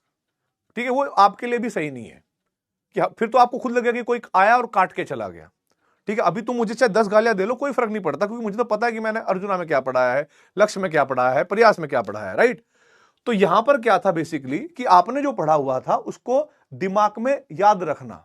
ठीक है, जैसे हम लोग क्या करते हैं ना कि कोई टेबल को बार बार रिवाइज करते हैं, बार बार करते हैं, तो वो चीजें हमें याद रहती हैं। जब 12th में हम जाएं तो हमें कुछ नया ना लगे, हमें लगे कि हम 11वीं ही पढ़ के एकदम 12वीं में गए और कोई दिक्कत हमें आई ही नहीं है।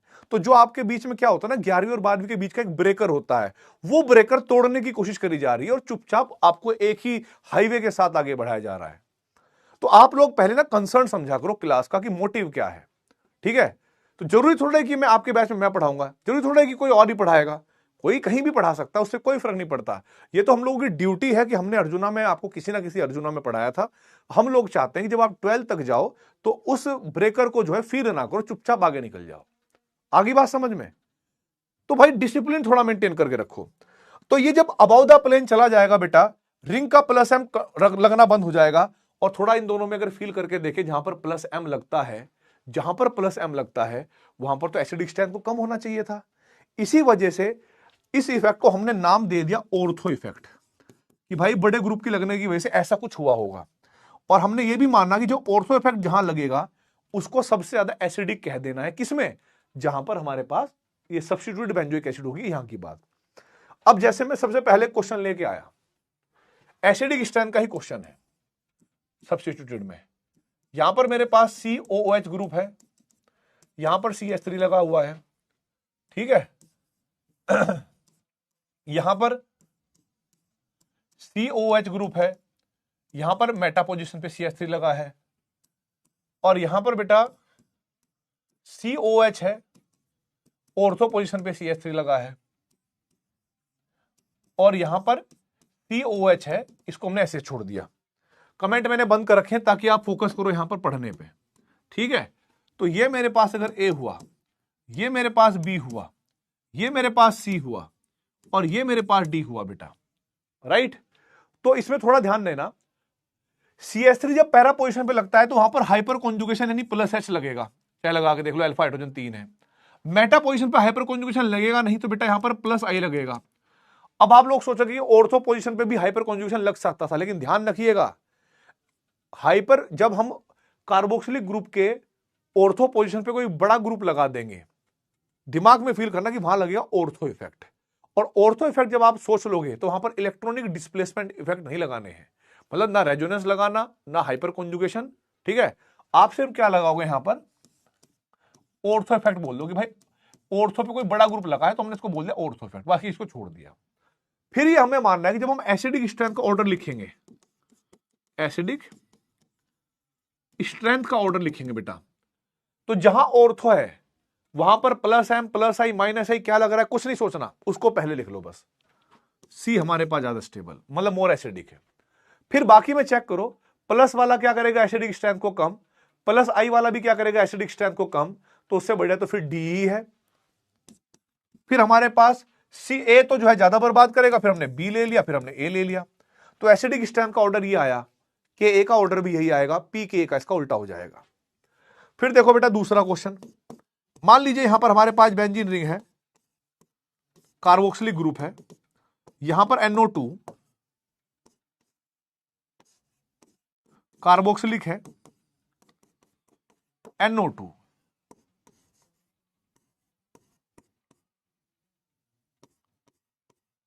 कार्बोक्सिलिक है, NO2,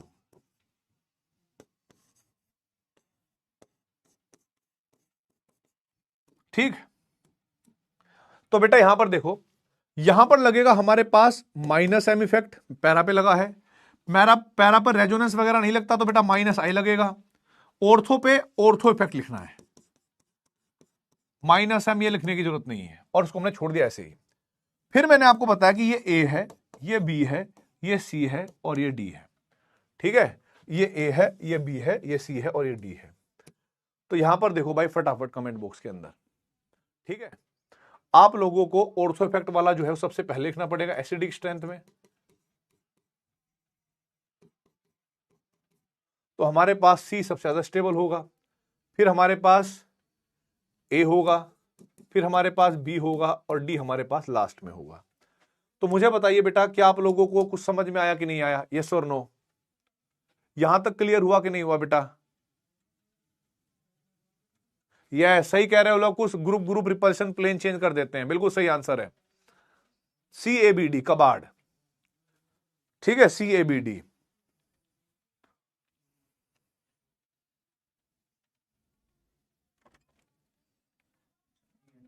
बस बस बस। तो चलिए बेटा आज की क्लास में इतना ही रखते हैं। आई होप आप लोगों को कुछ क्वेश्चन रिवाइज हुए होंगे, मतलब कुछ टॉपिक रिवाइज हुए होंगे। अपना ध्यान रखें, अच्छे से पढ़ाई करते रहें। All the very best. जय हिंद, जय भारत, वंदे मातरम, भारत माता की जय। मिलते हैं अगली क्लास में, तब तक के लिए ओके बाय।